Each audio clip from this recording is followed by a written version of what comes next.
Hello friends. This is Quest Fiction. How are you all? So in this video, we will see, what if Naruto became a Swift/expert? But before we start, if you want more amazing stuff like this, then be sure to subscribe to our channel and like this video. Also, if possible, share this video. Sasuke. That was the shout of a boy in his early 13s that was standing on a log across from said boy. He was dressed in a blindingly bright orange jumpsuit that just screamed "kill me" to anyone that saw it. It didn't help any that his occupation was being a ninja and he relied on stealth. He had blood-red eyes with black slits in them and wild blonde hair. The said boy across from the first was standing staring at the first. His name was Uchiha Sasuke and his eyes were red with 3 tones in each eye. He had on black pants and a white shirt, also standing on a log not but 20 feet away from the other boy. Both boys had small cuts on each other and some dirt littering their clothes. Sasuke, I'll bring you back no matter what, even if I have to break every bone in your body. Sasuke just looked at him and snarled slightly, Naruto, I won't go back, I can't go back, not anymore, and definitely not with you. He never broke eye contact with the other boy now known as Naruto when he spoke. Naruto was taken aback by that statement, but he took it the wrong way and he was just about to yell at the other boy when he spoke up again, silencing him. Why would you go so far for me, Naruto? Why are you willing to risk your own life to save mine? He asked just above a whisper. Naruto actually recoiled at the statement but let his fierce eyes soften somewhat. Sasuke. The other boy looked back up to him and made eye contact again. You're the first person I've ever had a real bond with besides the old man, he told honestly. You're my best and only friend in the village, Sasuke. Sasuke's eyes widened slightly but he nodded in understanding. I see. You're my best friend too. With that he stood up from his sitting position he took on his log and reached into his pocket. Naruto tensed, getting ready for another attack, but smiled when he saw what he brought out of his pocket. Sasuke grabbed his metal forehead protector and tied it on around his forehead and secured it tightly like Naruto had his. Both had a symbol of a leaf on it representing they were both Konoha ninja. But you're too late, Naruto. I can't go back, especially if it's with you. What do you mean? Naruto asked, confused. Looking up, Naruto saw something he didn't see much from the stoic Uchiha friend of his. He was smiling, but not one of his cocky smiles that he always got, but a real smile. It's because I know how the village would react if you brought me back half dead and beaten, he stated matter-of-factly. Naruto was confused for a second before realization dawned on him. Sasuke continued, seeing the look of understanding. If you brought me back half dead, the village would do one of 2 things that I can't allow to happen to you.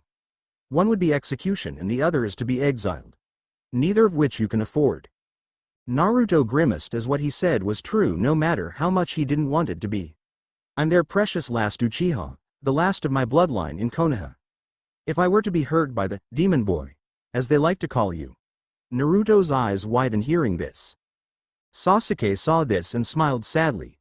You really think I didn't notice all the hate you got in the village? I don't know why they hate you, but that doesn't really matter. The point is, if you come back with me half dead, you will suffer gravely for hurting their precious Uchiha in some way. That is the reason I'm going to win here.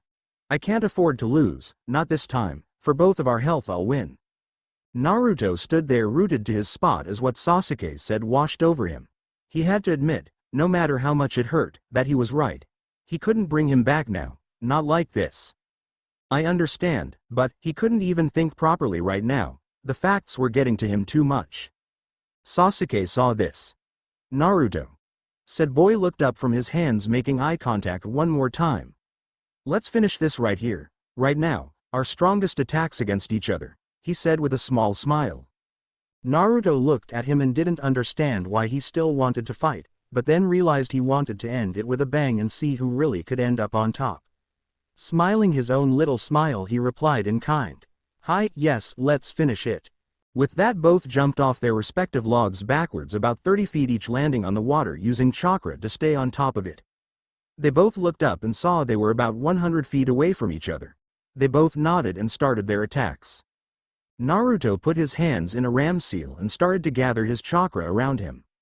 Slowly a red chakra started to come up from his stomach area. This red substance started to bubble over and slowly cover his body in the red chakra substance. After a few seconds, the chakra was covering his entire body from head to toe. The substance slowly started to form a shape around his body that eventually turned into a fox with one tail. His hair turned wilder, his blood-red eyes seemed to get even redder, and his fingernails turned into claws. Naruto grunted as the process was over and slowly bent his knees because his body wanted to go on all fours, but he refused to fight like an animal. So he settled to fight with his knees slightly bent. After that was done, Naruto held out his right hand and slowly small wisps of blue chakra started to form in his palm. This was his normal chakra, and every second the chakra kept getting bigger and bigger until it was a flurry of blue chakra in his hand. Then the red chakra surrounding his body started to bubble and pop around the blue in his hand, and the blue chakra slowly took the form of a ball. This all happened in a couple of seconds. If one looked closely at the ball of chakra, they would see a solid outline with an inside of thousands of moving partials of chakra that made the ball shine brightly in his hand and hum lightly. After the nod for each other to start, Sasuke also went through a small transformation. The seal on his neck pulsed and slowly started to spread across his body, showing flame-like tattoos moving across his body. In no time at all, the seal covered his entire body and it started to change. The black markings started to expand slowly and cover his entire body. The first thing to visibly happen was his hair growing longer to about middle back and turning purple instead of the normal black it was. His fingernails turned into claws, and he developed a cross on his nose. Then he grunted as he bent over slightly and two purple bat-like wings protruded out of his back. After his transformation was complete, he formed 4 hand seals as fast as he could and gripped his right wrist with his left hand tightly. He pointed his hand downward and cupped it like he was holding a big ball. A spark went off in his hand and it slowly started to expand, getting larger and larger. The small spark turned into a lightning storm in his hand that covered his hand completely in electricity and formed a small ball of lightning. The ball of lightning was making a sound like 1,000 birds chirping. After completing their transformation and their respective jutsus, they both looked up at each other and stared in awe at the other's changes. That stunned look quickly changed to one of recognition of the other's power. With not but a small twitch of the lips as indicator, they both leapt at each other, throwing their attacks that were in their right hands behind them. Both jumped straight into the air, propelled so fast by their new powered-up bodies that it was nothing but a blur to anyone below a high Chunin level ninja, but to them it was like they were both going in slow motion. They both stared each other in the eyes the entire way until they were right on each other. Not but 5 feet away from the other boy, they both threw all their might into their right arms and thrust them forward as fast and hard as they could. Chidori. 1,000 birds. Sasuke yelled. Rasengan. Spiraling sphere. Naruto yelled while still staring right into the other boy's eyes. The two attacks collided with a resounding shockwave that rippled across the entire lake, creating waves 2 feet high starting from where they met. Both boys saw their attack hit each other and felt the shockwave but ignored it to focus on their attacks. Sasuke's lightning ball was piercing Naruto's grinding sphere. Without hesitation, they both knew this was the last attack, so they both poured as much chakra into their attacks as they could. Gritting their teeth, they forced their attacks harder onto each other. What happened after that was a shockwave of such magnitude that the entire water in the lake they were standing on parted in a circle around the two boys that were suspended in mid-air by their jutsus clashing. The two attacks seemed to melt together into one and form a ball of chakra that turned pure black in color and expanded around them, engulfing them in the attack also. The sphere of pitch black chakra grew to several times their size and ended just a few short seconds after it started. Inside the sphere, both boys put the last of their chakra into their attacks that at this point had all but dissipated and sent their attacks at the other's shoulder area. Both gritted their teeth in agony as they both hit the mark dead on. When the sphere finally dissipated, a new island had formed where Sasuke was standing over the nearly unconscious Naruto, holding his left shoulder where you could see shredded skin. At his feet, Naruto's shoulder was pierced as an inch deep. Falling to his knees, he stared at his best friend and somehow knew he would be okay. No better than okay, he would be great. With this feeling in mind, he stood on shaky legs and limped towards the fire border that separated fire country from grass country. Just out of earshot though, he stopped and turned his head facing Naruto with a real smile on his face. Naruto, I don't know if you can hear me or not, but that was one hell of a fight, and only you deserve the title of my best friend and greatest rival. I know our paths will cross again, and when they do, I look forward to that day, brother. He was just about to turn around when he heard a voice just above that of a whisper, but he heard it nonetheless and looked towards the boy he considered a brother and saw him staring at him with deep blue eyes. "As do I, brother, and next time I'll be stronger than you. You can count on that." With that, Naruto turned his head and stared up at the sky that was starting to rain. Sasuke smiled again and grunted in acknowledgement that he heard him. Turning around again, he headed to the Sound Village and away from his newfound brother and Konoha. Naruto stared at the ceiling in irritation. No, that wasn't the word to describe how he felt. He felt betrayed, scorned, and hated, and all in all he felt lonely. You see, he was at the one place he hated above all else, a hospital. They just brought back too many memories of when he was a kid and getting beat by the villagers and ended up in the hospital more times than not. "I can't believe it's been 2 weeks and only 3 people have visited me." Naruto's voice was laced in barely contained malice and hate, even though he was talking to no one in particular but himself. He's been in the hospital for 2 weeks, and during that time he can honestly say he has been getting angrier and angrier with himself and the others in the village. The only people to have actually came and visited him were Tsunade, Shizune, and Jiraiya. Tsunade came in immediately when she was done with the other people that got here before him. Supposable the other people in his rescue group were injured fighting their opponents of none other than the Sound 4 or 5 if you considered that bone-using freak he fought briefly. After that first checkup, at which point he was unconscious from exhaustion, she had only visited 2 other times. One was when he woke up, and that only lasted for about 10 minutes while she did many different tests to see if he was okay. The other time was also just a checkup. You see, she was the only one that was willing to work on him without a threat used. And if one was used, then you couldn't guarantee that the friendly doctor wouldn't try to hurt the weakened demon of Konoha. So she was the only one that looked at him and took care of him while in the hospital. Then there was Shizune, Tsunade's assistant and apprentice. She only came in the first day to see if he was okay or not.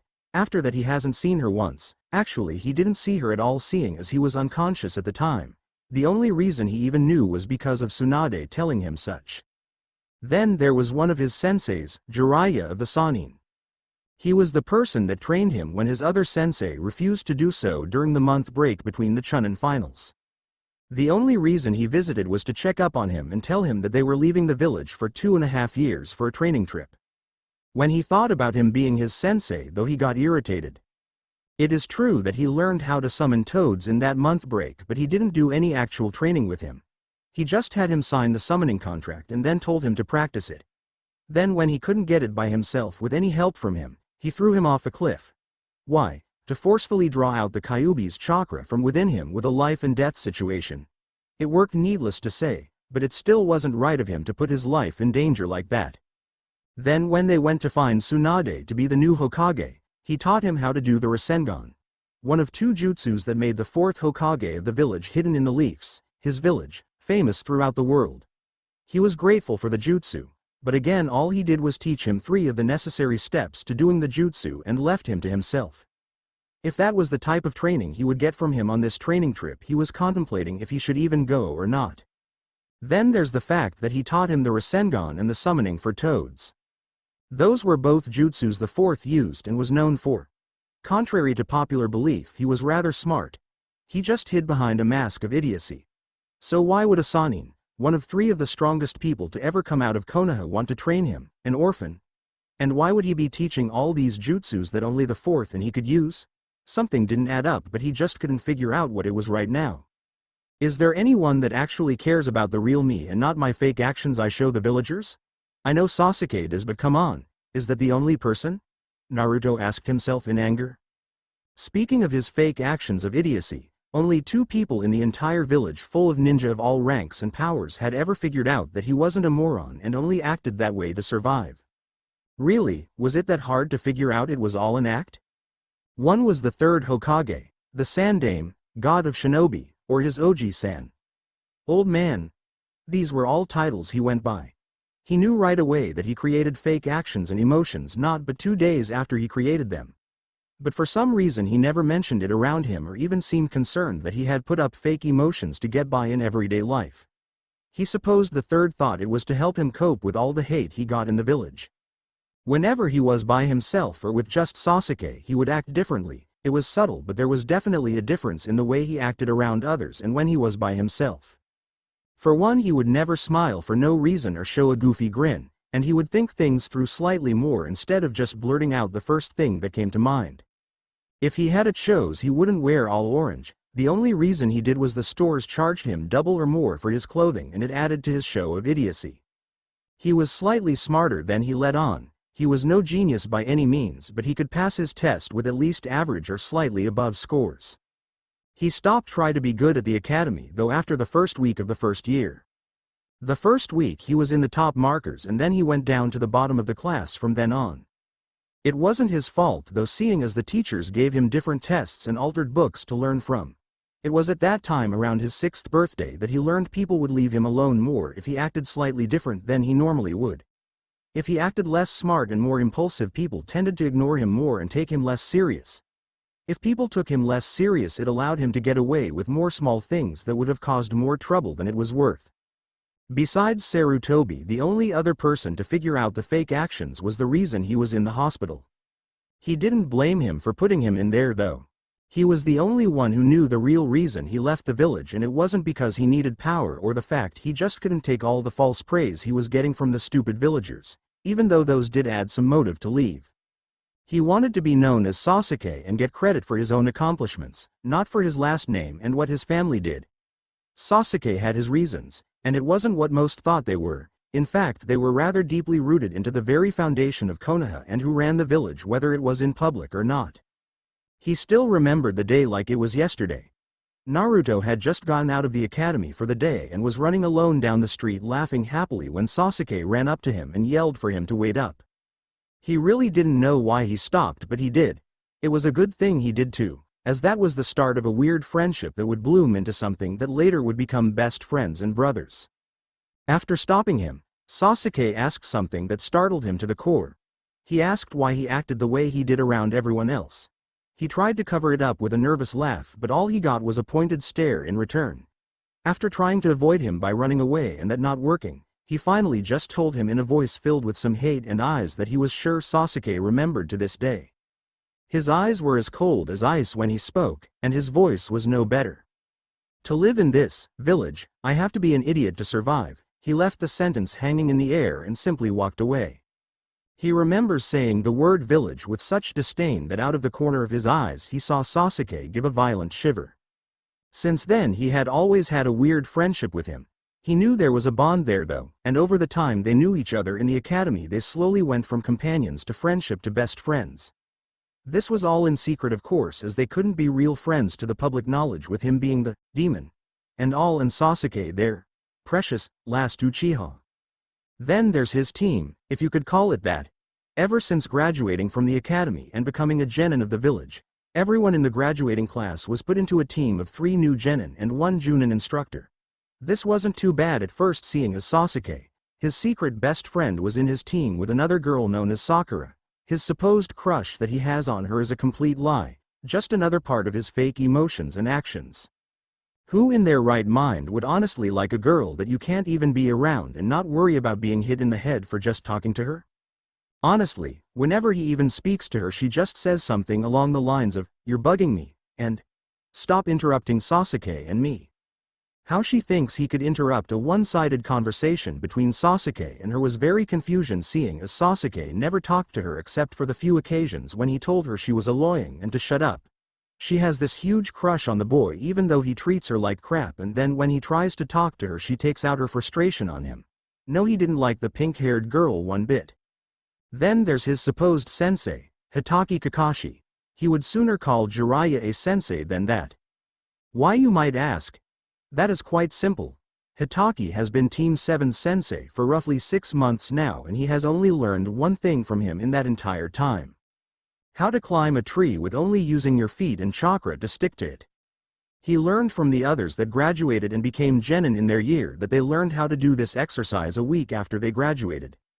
It took their sensei 2 months to teach it to them. Then after he does teach it to him, they learn nothing else from the man. Well, he personally didn't learn anything else, that is. He knew for a fact, as Sasuke told him so, that Hitaki was teaching Sasuke in private. That pissed him off to no end. He was happy for his friend, but still. Hitaki's personal motto that he goes by is a contradiction to what he says and does. He can still remember the exact words he used when he told them his motto. Those who break the rules are trash, but those who leave their friends behind are worse than trash. If he truly believed in these words, then he wouldn't play favorites with his students and treat his team like trash. Then there's the fact he is late every single day for 2 hours. In that 2 hours of waiting time they waste every day, they could be training or doing missions to earn some money, as not all of them are financially stable like him. Sasuke had his family fortune. Kakashi had his money saved up from many missions, and Sakura had her parents supporting her ass. He has to live by the money he gets from missions to get by every day. No, he didn't like his team one bit. Then there were his supposed friends, or at least companions he thought he had in the village. There's all the rookie 9 and then maybe Team Guy, that he has gotten to know over the years.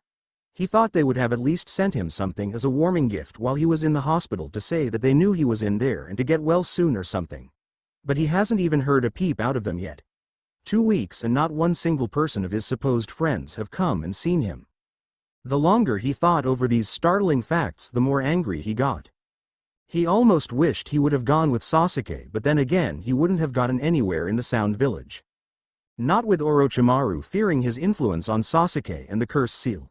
He knew he didn't want to stay in this village any longer either, and if he tried to run he knew he would be captured within hours of his escape and executed for treason.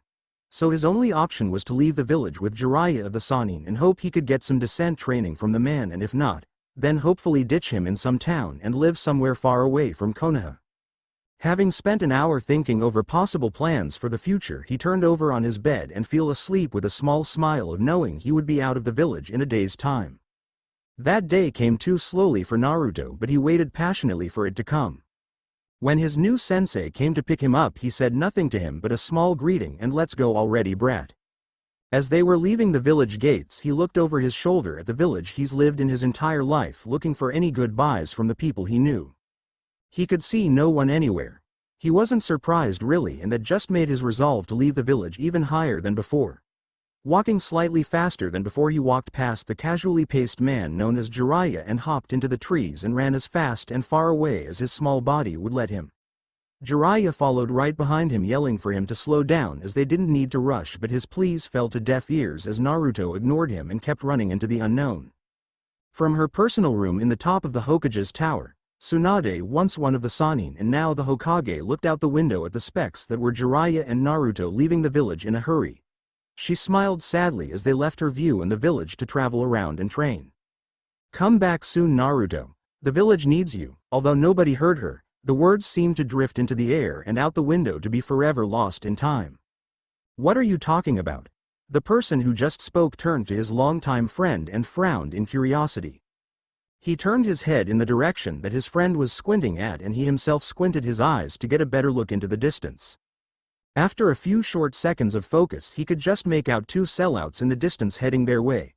Letting his senses travel through him, he gauged their chakra levels to see how much of a threat they were to them. They couldn't be that much trouble, seeing as they were walking calmly and right on the wide open path, so they weren't trying to be sneaky, which was a good sign. They were at least friendly to the village. After checking their chakra levels, he let out a small breath of realization. His friend, hearing this, turned to him with a questioning glance. Seeing the look, he elaborated. "They both have genin level chakra signatures and are no real threat to us, but be on guard nonetheless." His friend nodded in understanding and stood slightly more alert in front of the gates of Konoha. In no time at all, the 2 guards at the gate could finally make out what the people were wearing and assess their threat level more accurately. The taller of the 2 was around 6 feet 4 inches, around 50 years old, and had spiky white hair. He had a curious headband on that had the symbol for oil on it. His face had 2 red lines going down from each eye to his cheekbones. He was wearing a gray kimono with a red vest over that with fishnet armor underneath it all. After their close observations, they knew instantly that this man was Jiraiya of the Sannin. His chakra level signature was being suppressed, most likely due to his skills. After identifying the first one, they turned to the other person. Walking at an even pace with Jiraiya was a man just under 6 feet tall. He had black shinobi pants with black boots. His upper torso was all black also. The distinct thing about his clothes, though, was all the red running around his body. As they kept walking closer, they could finally see what those red lines were. At closer inspection they saw them to be red lightning bolts running across his entire black-clothed body in a very fashionable and mysterious way. After inspecting his clothes better they looked at his face. His face was angular with perfection, the ladies' killer if they ever saw one. Smooth skin untarnished with scars. His hair was vibrant blonde with red streaks running through it. The hair was framing the sides of his face slightly and in the back went down to his middle neck. On his left leg they could make out a kunai pouch and on his back they could see a katana handle protruding from his back with a red hilt with the same red lightning running the handle. This guy was producing genin level chakra also, but he looked much more dangerous than any genin could look, and it was mysterious that his chakra level was the exact same level Jiraiya's was. When they finally made it to the gate they both stopped in front of the guards waiting for them to open the gates and let them in. The two guards finally snapped out of it to do their respective jobs. Straightening up they addressed the two waiting men in front of them. "State your name and reason for entry in Konoha please." The first guard asked with a guarded voice. He knew who one of these men was but the other was a complete mystery to him. Jiraiya seemed to beam at the question asked and went into a weird dance that involved him doing silly poses and ended with him summoning a frog that he was standing on with yet another silly pose. This served two purposes for the guards. One, it showed that Jiraiya was still very weird when he wanted to be, and the other was it proved he was the Toad Sannin as only him and Naruto could summon toads at this time. After shaking their heads at the sad excuse for an introduction that was supposed to be cool, they greeted him in kind. "It's a pleasure to see you back after 2.5 years, Jiraiya-sama. You may enter the village," the other told him with a nod of the head. Jiraiya nodded back and proceeded into the village. They turned back to the other man to see he was still standing there like nothing had happened at all. Now that they thought about it silently in their head they didn't even see him blink the entire time Jiraiya was doing his weird introduction. He just stared right past them at some invisible entity in space and time. "And who are you?" they asked the stranger. The new person continued to look off into space for a few seconds and just as they were about to ask if he heard him or not he turned his eyes to theirs. They were instantly on full alert. The eyes of the young man, now that they could see him properly, as they noticed he couldn't be more than 16 years old at the time, were sky blue emeralds in color. But that wasn't what got them on guard. It was the intensity of his eyes. They were eyes of a person that has killed many times before, cold, calculating eyes that sent shivers up people's spines to even the most experienced of chunins, as they were finding out just now. After staring at them for no more than 2 seconds, he just started to walk by them. They could do nothing but follow his movements as they knew on an instinctual level, which comes from years of training, that if they moved in a treating way they would be dead in minutes or even seconds possibly. Just as the young man was passing them and entering the village with now open gates, he spoke in a voice as chilling as ice. "Uzumaki Raishin Naruto." That was all he said as he passed. He didn't turn his head to address them when he passes. He just stared straight ahead the whole time and never broke his slow stride into the village. By the time the guards shook the chill from their bodies and turned to look at the person that left with the Toad Sannin 2.5 years ago to train, they noticed that they were both a good 100 feet into the village. Turning to each other, they looked at the other to see if they heard correctly or not. They were both shaken by the way he addressed them with such cold indifference that they noticed the other guard had small beads of sweat on their forehead. "Did he say Uzumaki Naruto?" one of them asked shakily. The other could only nod in response, too shocked and scared to say anything. Wasn't he the load-mouthed brat that left a few years back to train? Again all he got was a nod in return. He's changed. That was a huge understatement. Changed. That is a complete 180-degree personality change. The boy I remember was a cheerful genin. He had the title of the #1 hyperactive knuckleheaded prankster before. That man was a cold-hardened Junin if I ever saw one. The other finally responded in his shock. "You really think he's Junin level?" The other just looked at him with disbelief. "You're kidding, right?" Seeing the look he was getting he saw he wasn't kidding. No, a person with that sort of aura has to be at least high chunin if not even higher in skill. The other saw no reason to argue with that fact as he could very well see that could be true. As Naruto and Jiraiya walked down the road they took in the sights. Every which way they turned they could see that the village hadn't really changed that much from when they left. As they passed the concession stands people would greet Jiraiya with happy smiles and he would return them with an equal or even bigger smile. The people would just look weird at Naruto as if they didn't recognize him though.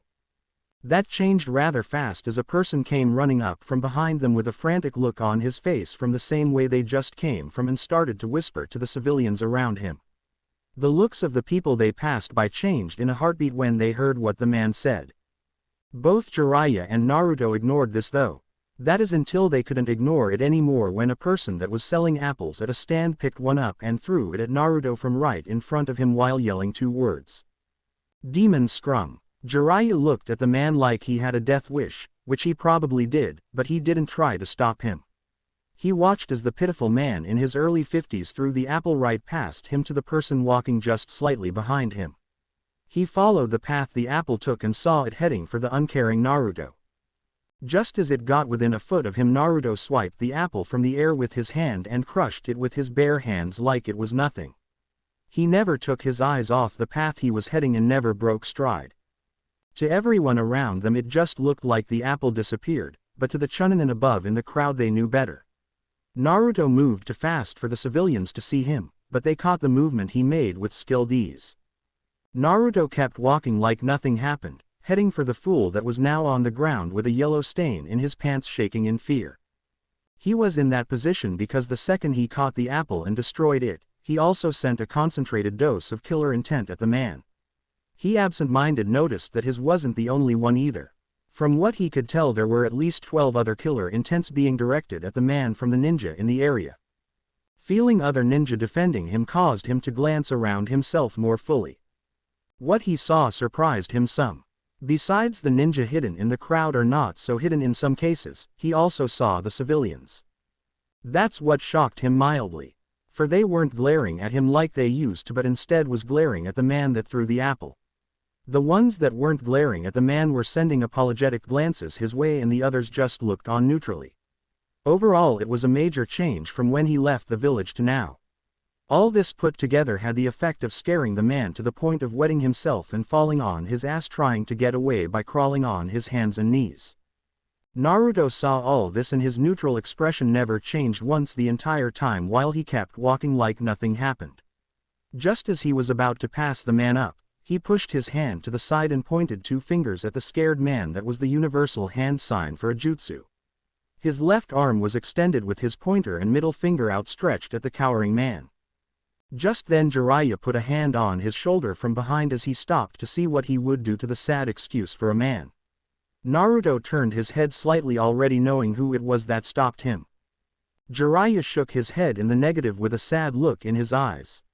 Naruto just stared at the downed man for no more than a second before lowering his hand and continuing to walk ahead like nothing had happened at all after shaking off the hand with a small shrug of his shoulders.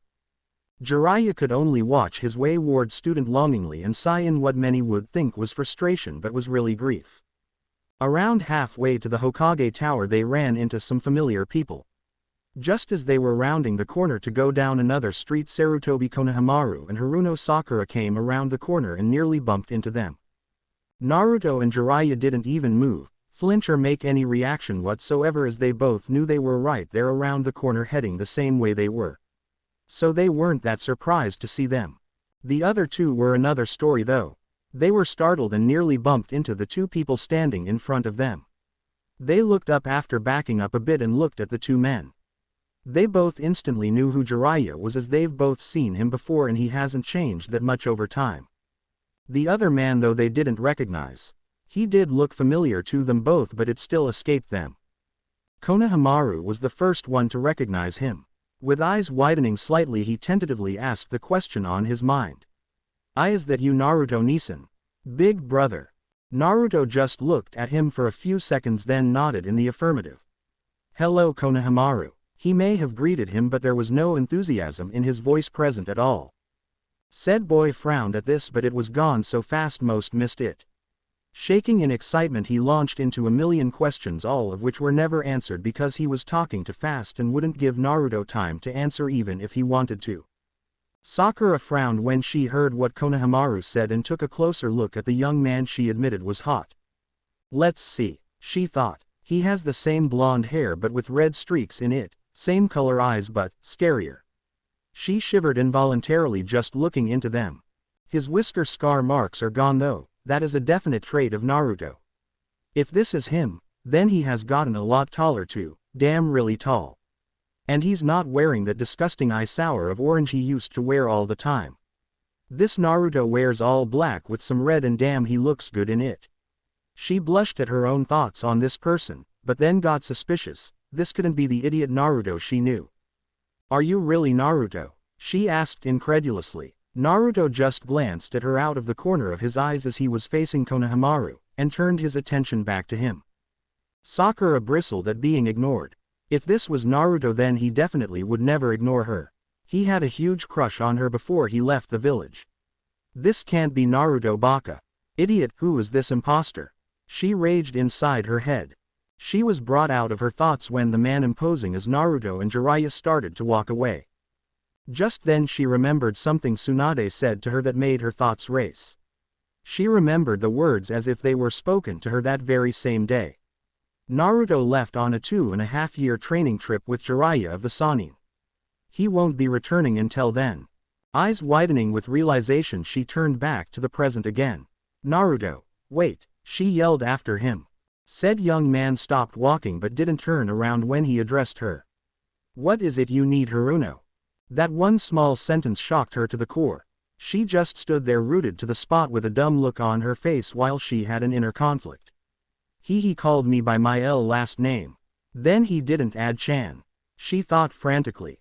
She was brought out of her thought when she felt a pressure squeeze her shoulder. Looking up she saw it was Jiraiya that brought her back to reality this time, and he was shaking his head from side to side telling her to leave it be. Looking back to where Naruto used to stand she saw him already halfway down the street walking away without so much as a hello to her after such a long time of being separated. Looking up again with confusion and sadness clearly in her eyes she silently asked Jiraiya what was wrong with Naruto. Jiraiya understood this with ease. I can't tell you anything, Sakura, I'm sorry. But Jiraiya-sama, she never got to finish as he just shook his head no again. I'm sorry but I truly can't tell you anything. I'll see you around. With that he followed Naruto down the street, easily catching up with him at the walking pace they were going, leaving a distressed girl to wonder what happened to her long-lost friend. Come in, a strong woman's voice commanded from inside the room. As soon as the door opened Jiraiya knew who it was that sat in front of him behind a huge desk which was full of stacks of paperwork. Tsunade, long time no see. The woman in the desk looked up when she heard the voice she knew so well. She was a woman in her late 50s, but a person looking at her would never know that because of the complex genjutsu that hid her real figure. Nonetheless she had blonde hair through and through, with the largest chest anyone could ever see. The instant she heard the voice she stopped what she was doing and looked up, seeing her old teammate stand in the doorway looking at her lecherously. She resisted the urge to get up and slam him through the wall like she normally would, seeing as she was looking past him for what she really wanted to see. When she couldn't find her objective she returned to her old teammate with a frown on her face. Where's Naruto? Was the first and only thing she asked, completely tossing the fact that she hasn't seen him for over 2 years out the window. Ah, come on Tsunade, is that all you have to say to me after all this time? He joked around, knowing she only wanted to see Naruto right now. Tsunade looked at him for all but 2 seconds before grounding out in a dangerously low voice. Where is Naruto? I'm right here, Hokage-sama. A voice said, coming in through the same door as Jiraiya just did and closing the door behind him. Tsunade looked behind Jiraiya again, and the second her eyes landed on his figure she let out a small gasp. Is that you, Naruto? She stuttered out incredulously. Naruto looked at her with a nod. Hi Hokage-sama, he responded right away. Frowning at the respectfulness she was getting, she took in his entire appearance. She notices right away that the trip did some good for him as it got rid of that disgusting orange outfit he used to wear. Now if she was honest with herself, she'd say he was a ladies' killer if the slight muscles she could see underneath the somewhat loose pants and shirt he was wearing now was any giveaway. She also noticed right away that his whisker marks were gone, and then his eyes had changed. Going lower, she was just about to look and see what kinds of weapons he was hiding on him when she snapped her head back up to his eyes. Good Kami-sama, God, his eyes are as hard as steel and as cold as ice. She noticed with a start. Turning to Jiraiya to explain, she caught his eye with a small glare and all he did was turn his head away with a grimace. That's not a good sign, she thought absent-mindedly while her smile turned into a frown. How was your training trip, Naruto? Naruto looked her dead in the eyes with his icebergs he called eyes now, and she suppressed a shudder. Eventful, Hokage-sama. She frowned even more at the honorific he added to her title. She didn't want him to even use her title as leader of the village, let alone such an honorary title. Naruto, please call me Tsunade. As you wish, Tsunade-sama, he replied in his chilling voice with very little emotion mixed in, but if you listened hard enough you could hear some warmness in it when he was speaking to her. Her frown was etched into her face now as she stared him down, trying to understand why he was so different now than when he left. When Naruto didn't break her eye contact for a good 20 seconds, she decided it was a lost cause and took a closer look at his body again. She saw the sword and assumed he knew how to use it properly, seeing as he was carrying it out in the open. She saw the two kunai pouches on both of his legs for his throwing weapons, and if she wasn't mistaken, she saw a scroll on his belt before it was blocked again by his cloak. Moving along his body again, she saw he was very well muscled now. She absent-mindedly noted it was the same muscle mass as a high Junin would have, or even better. Then something caught her eye that made her do a double take. There on his left hand, ring finger, was a wedding ring of complete gold. Once she saw this, she could do nothing but stare at it for several seconds, with her brain trying to process the fact that Naruto must have been married when he was away. If she would have gotten a closer look at the ring, she would have noticed a slight indent in the shape of a lightning bolt carving into it. Shaking her head to clear her thoughts, she looked back up into his eyes to see he never took his eyes off of her. It unnerved her somewhat to be stared at by those frosty eyes. Turning around in her chair, because she couldn't take looking into his eyes any longer and not cry, she addressed the young man that was now standing behind her back. You must have had a long trip back to Konoha and you're probably tired. You may leave, Naruto, she said in a shaky voice. Said person just looked at her for a few more seconds before turning on his heels and heading for the stop as he opened the door and turned his head slightly in her direction so he could see her chair out of the corner of his eyes. Tsunade-sama, if you wanted to know what happened, all you had to do was ask. With that he walked out of the door and closed it behind him. The second Tsunade heard him finish, she swirled in her chair with unshed tears in the corner of his eyes, searching for Naruto, but he was already gone. Damn brat. But I can't really blame him, Jiraiya said sadly from the wall he was leaning against. Tsunade noticed he was still in the room and quickly wiped her eyes of her tears. What happened to him, Jiraiya? Said man easily noticed the shaky voice she had in her, trying to get rid of the tears. Sighing, he pushed off the wall and moved over to a chair in front of her desk and sat down heavily. Do you have the silencing seals up? Was the first thing he asked, much to her frustration. She frowned and pushed some chakra into the wall behind her and it glowed slightly, indicating that the walls were soundproofed already. Not that the room needed it, seeing as it was designed to be soundproof to begin with. Most of the time there was a vent open so the Anbu could hear if something was happening inside and needed to protect her, but that was shut already after a quick check. Nodding after seeing that everything was in order, she turned back to him expectantly. Seeing this, he sighed one final time and sat up straighter. What would you like to know first? Thinking for only a split second, she went to her main concern. I noticed he had a wedding ring on. If that is the case, then he's married. Where's his wife, for starters? After that, tell me everything that happened. The second the word wedding ring was said, Tsunade knew something bad had happened as she saw Jiraiya visually flinch and then slump in his chair. Gathering his wits, he started to explain what happened over the last 2.5 years they were away from the village. That's the main reason he's like the way he is. He trailed off, not sure how to go about explaining things without him getting thrown through the wall and a straight line trip to the hospital. Explain. Tsunade ground out in worry. Her name was Akara. They feel in love, and he just couldn't do it. He was choking on his own words. Feeling dread come to the surface of her thoughts, Tsunade asked quietly for him to continue. And, looking more tired than she had seen him in since 15 years ago, when Orochimaru turned Nuke Nin, he answered. She died in a battle after them being married for little over 5 months.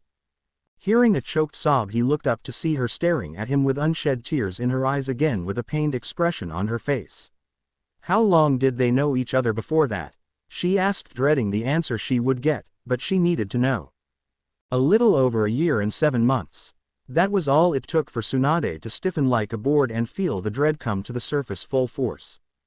I see. There was an uncomfortable silence that lasted well over a minute, until Tsunade shakily asked what she knew she would dread to hear. No, I need to know the whole story, Jiraiya, she said resolutely, knowing it would be a sad story to hear, especially after what she just found out. She thought of Naruto as a sort of little brother at times, and to know he went through such a sad thing after his already crappy life in the village made her feel untold sadness for him. Hi, I know, he started with a shaky breath. Gathering his wits, he looked up ready to explain the whole thing. Try not to interrupt unless you have to, okay? She could only nod as he got ready. After we left the village, Naruto was different, I guess would be the best word to describe it. He was no longer the hyperactive brat we once knew. He was, in a word, colder. He refused to even think about Konoha or anything to do with his former team. I tried to talk to him on many occasions to get him to cheer up, as I thought he was still disappointed about losing to Sasuke and letting him escape. It turned out that every time I even mentioned Konoha or his former team, he would just turn silent and plain out ignore me for the rest of the day. The only thing I got out of him was the fact that he still thought of Sasuke as a brother. He would still take instructions when it came for training, but besides that he acted like he didn't hear me. So I let the subject drop after the first few days. Then by the time the first week ended, I was starting to get worried. He would do non-stop training every single day. It didn't matter what I told him, he would train for a minimum of 10 hours a day. But more than likely he would train for the entire day non-stop, no matter how bad for his body that was. He would only eat his 3 meals a day and sleep for 8 hours, then train again every waking second. I figured maybe I could get him to stop the absurd training he was putting himself through if maybe I advanced his training ahead of time to when I planned to teach him how to control the Kyuubi's chakra. I'll never forget the look he gave me that day. It was of pure loathing and hate. He absolutely refused to use the Kyuubi's chakra, even to summon, though he knew he couldn't summon Gamabunta without the fox's chakra, he still refused to ever use its chakra again. He told me he would rather die than rely on the damned fox. After a lot of pushing and still he wouldn't budge, I gave up on that too and started working on his chakra control and taijutsu. This is how his training continued for 2 whole months. By this time we had managed to move to our first stop, which was Lightning Country. When we got there we stopped for camp and Naruto continued to do his intense training regimen that he refused to lower by any means. At this time I was really starting to worry about the boy. He was draining himself both mentally and physically doing what he was doing. When we stopped in the camp, that is where everything changed for us. He stopped here to collect his thoughts, and as he was doing so he noticed he had Tsunade's complete attention. It was around 2 o'clock in the afternoon when we started to hear explosions and fighting on a small scale. After 20 minutes of hearing this and it only getting louder, we went to investigate what the noise was. When we got there we saw a young girl of 13 years of age, the same age as Naruto was at that time, training with a sword and lightning manipulation. I instantly knew this was either a Cloud Ninja or one of its clans that surround the area. When we entered the training field she stopped training and asked who we were. We told her and we learned she wasn't a ninja but a samurai in training from outside the Cloud Village. After our small introductions we left, but Naruto couldn't resist and returned to watch. Eventually she asked him what he was doing and he just told her he was fascinated on how she could control lightning. I can tell you this right now, her clan can control lightning with ease. If any one of their clan's men were to challenge another lightning user they would easily win in skill. This little fact startled her. That much control of lightning was impressive for anyone, as lightning and wind elemental manipulation were the hardest element to control. I can see you understand the implications of that little fact. Yes, they were masters in the art of lightning manipulation. Anyways, Naruto was fascinated by the way she could control lightning, and after the 3rd day of watching her train, I still don't know why she kept coming back to the clearing. Seeing as we were still there watching her, she offered to give Naruto some tips on the skills she knew. I could tell if she were a ninja that she would be easily high chunin in skill, so I encouraged Naruto to go train with her. She was all samurai at this point, but with some major skills that could easily match a ninja's. It also helped Naruto as he didn't focus so much on what happened before we left and he started to really take his training in the right direction instead of just hurting himself like he was before. It goes without saying that this started something that no one would have seen coming. After that day Naruto still trained until he dropped, but at least now he was training in something useful instead of just his physical health. I spied on them a couple of times but I mostly left them alone to train while I did other things. He trailed off lamely looking up expecting to get yelled at, but all he got was a mild glare and a gesture to continue the story. He sighed in relief for her wanting to know as much as she could about the trip before she killed him. He winced in phantom pain at what was sure to come later on, but he continued nonetheless. Every day he would go to that clearing to see if she was there or not. When she was he would stay with her and train every day non-stop, only stopping when she got hungry and then they would go get something in a nearby town or catch their own food. When she wasn't there, which was only twice a week, Naruto would train with me. I mostly worked on his chakra control and a few lower level jutsus. He wasn't very happy about that either. That's beside the point though. After a month of this continuing, Naruto was finally showing some aptitude at lightning manipulation. He could make a spark on his hand and hold it for a few minutes. It was nothing compared to her control, but it was still impressive for a beginner. That's when things started to change for Naruto. He really started to spend time with Akara, for real though. It wasn't just training like before. They started to actually talk about other things besides jutsus and fighting. They started to fall for each other in a way. When that month finally passed, Akara made an offer for Naruto. She asked him if he wanted to come back to her clan house. I didn't find out about this until the next day afternoon. When they went to her clan house she offered him the opportunity to learn their clan's secret techniques and styles. I was shocked to hear of this, as I'm sure you are yourself. No clan in their right mind would willingly give away their secrets, but it turned out Akara was the clan head's daughter and she personally requested Naruto be allowed this opportunity. They later made some sort of deal that I have no idea about to this day, but they allowed him to learn their secrets after this. That same day, they made some sort of blood contract to seal the deal. After doing this, they took Naruto to have his chakra changed. I don't know how they were able to do it, but they managed to change his nature manipulation. After we initially left the village, I had Naruto tested on his elemental nature, it was wind. This alone shocked me later on, by the fact he was able to do even a small amount of lightning manipulation, seeing as wind and lightning are complete opposites. Somehow they were able to change his natural affinity for wind and turn it into lightning. I have absolutely no idea how they did this, but they did it successfully. This ritually they used had some side effects though. What sort of side effects? Tsunade questioned after a lengthy pause. Jiraiya seemed to come out of his haze and continued with a shake of his head. Right, besides the obvious lightning manipulation being his main element now, it also increased his normal chakra reserves by at least twofold. I learned later after I looked him over in his sleep for any side effects of the ritual, that a part of the seal holding Kyuubi at bay was broken. Tsunade let out a gasp but Jiraiya just waved her off before she could even say anything. The Kyuubi is still completely locked away and has no chance of escaping, so there is no need to worry. Besides, the side effect was a benefit to Naruto, not a hindrance. It gave Naruto twice the amount of chakra by converting Kyuubi's chakra into his own somehow, and it also heightened his senses. The ones it affected were his sight and hearing. His sight changed so he can see everything in the night like it was the day, and his hearing increased by double. His hearing is now on par with any Inuzuka in the village. Now if you didn't know already, when we left Naruto's chakra reserves were already mid-Junin level. Well, after the increase his levels shot up low to mid-Sannin level. This also had the side effect of making his already horrid chakra control even more horrendous than it already was.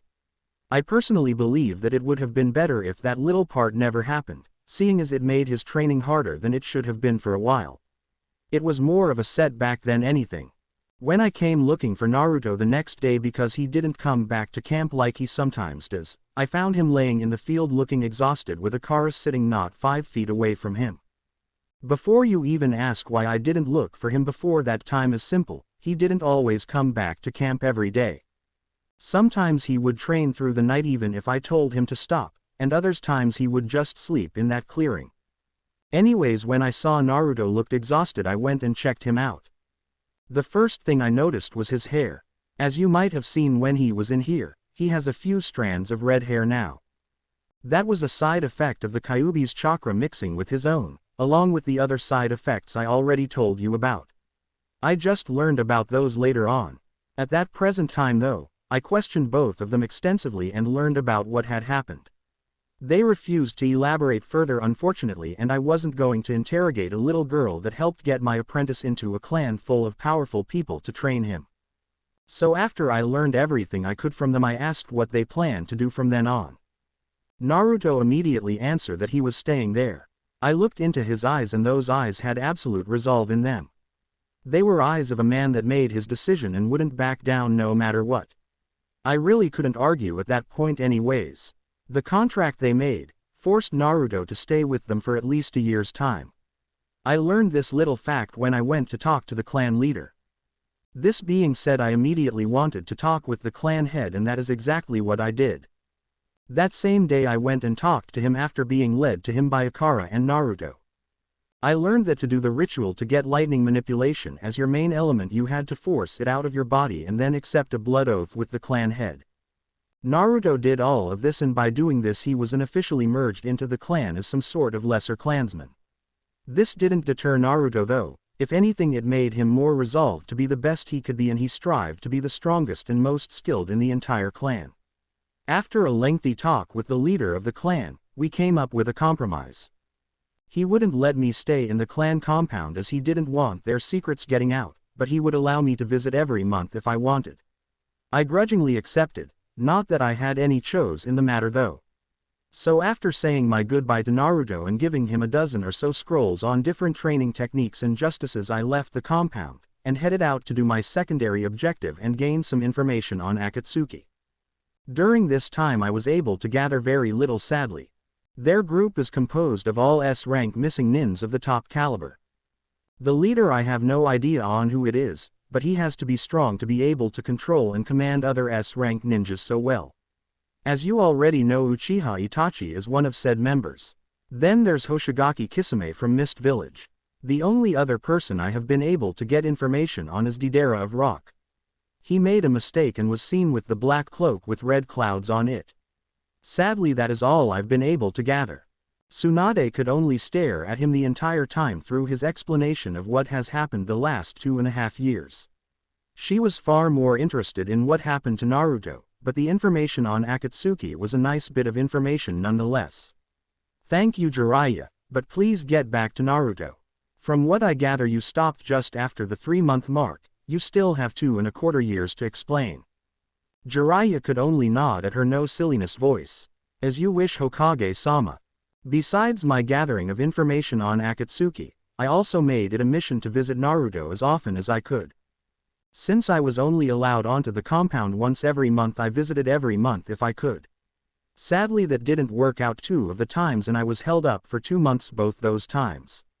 But when I did visit him, I observed his daily training and his interactions with those of the clan.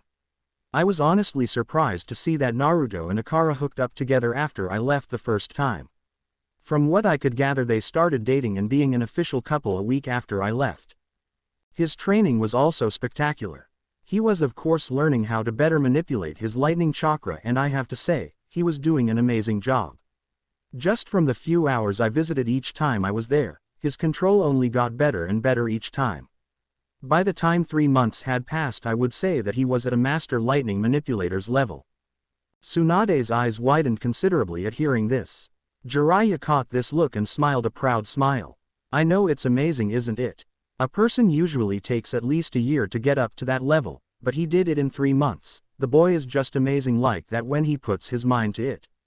He trailed off slightly before a huge grin appeared on his face.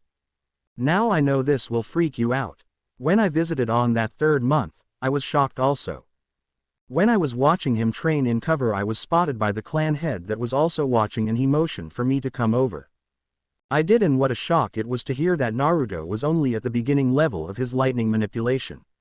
I questioned him about this, and all he did to demonstrate was point his pointer and middle finger off to the side. The next moment there was a massive chakra spike from him and a bolt of lightning came out of his fingertips and traveled right through a tree he was pointing at and continued into the sky until it dissipated. Jiraiya was so into his story that he didn't see the wide-eyed Tsunade staring at him with her mouth slightly open gaping at him. Let me tell you that scared the shit out of me and got the rest of the people's attention around us. That's when Naruto spotted me and we started to talk. After seeing the amazing display of power from the clan head, I wanted to see what Naruto could do. He refused to fight me personally, but he told me a little about what he learned. He couldn't go into detail because the clan head refused him the right to talk about it, but he told me some of his skills. Every time I visited I would always leave him some more scrolls and he told me each time that he was able to master most of the ones I left him before. But that wasn't the skills I wanted to hear about. I wanted to learn about the ones he learned from the clan. He reluctantly told me what he learned. Can you believe it? Naruto actually reluctant to brag. At that moment I knew I made the right choice to leave him there. He was maturing amazingly fast and growing stronger and stronger each time I saw him. After some nagging I was able to glean from him that he was currently learning how to handle a sword and further his already impressive lightning manipulation chakra. To say I was proud of him would be an understatement. I knew just by being around him that he was indeed learning fast. He was able to at that point suppress his chakra to a point where it only felt like Haijunin. That's rather impressive seeing as he had cage-level chakra reserves at that time.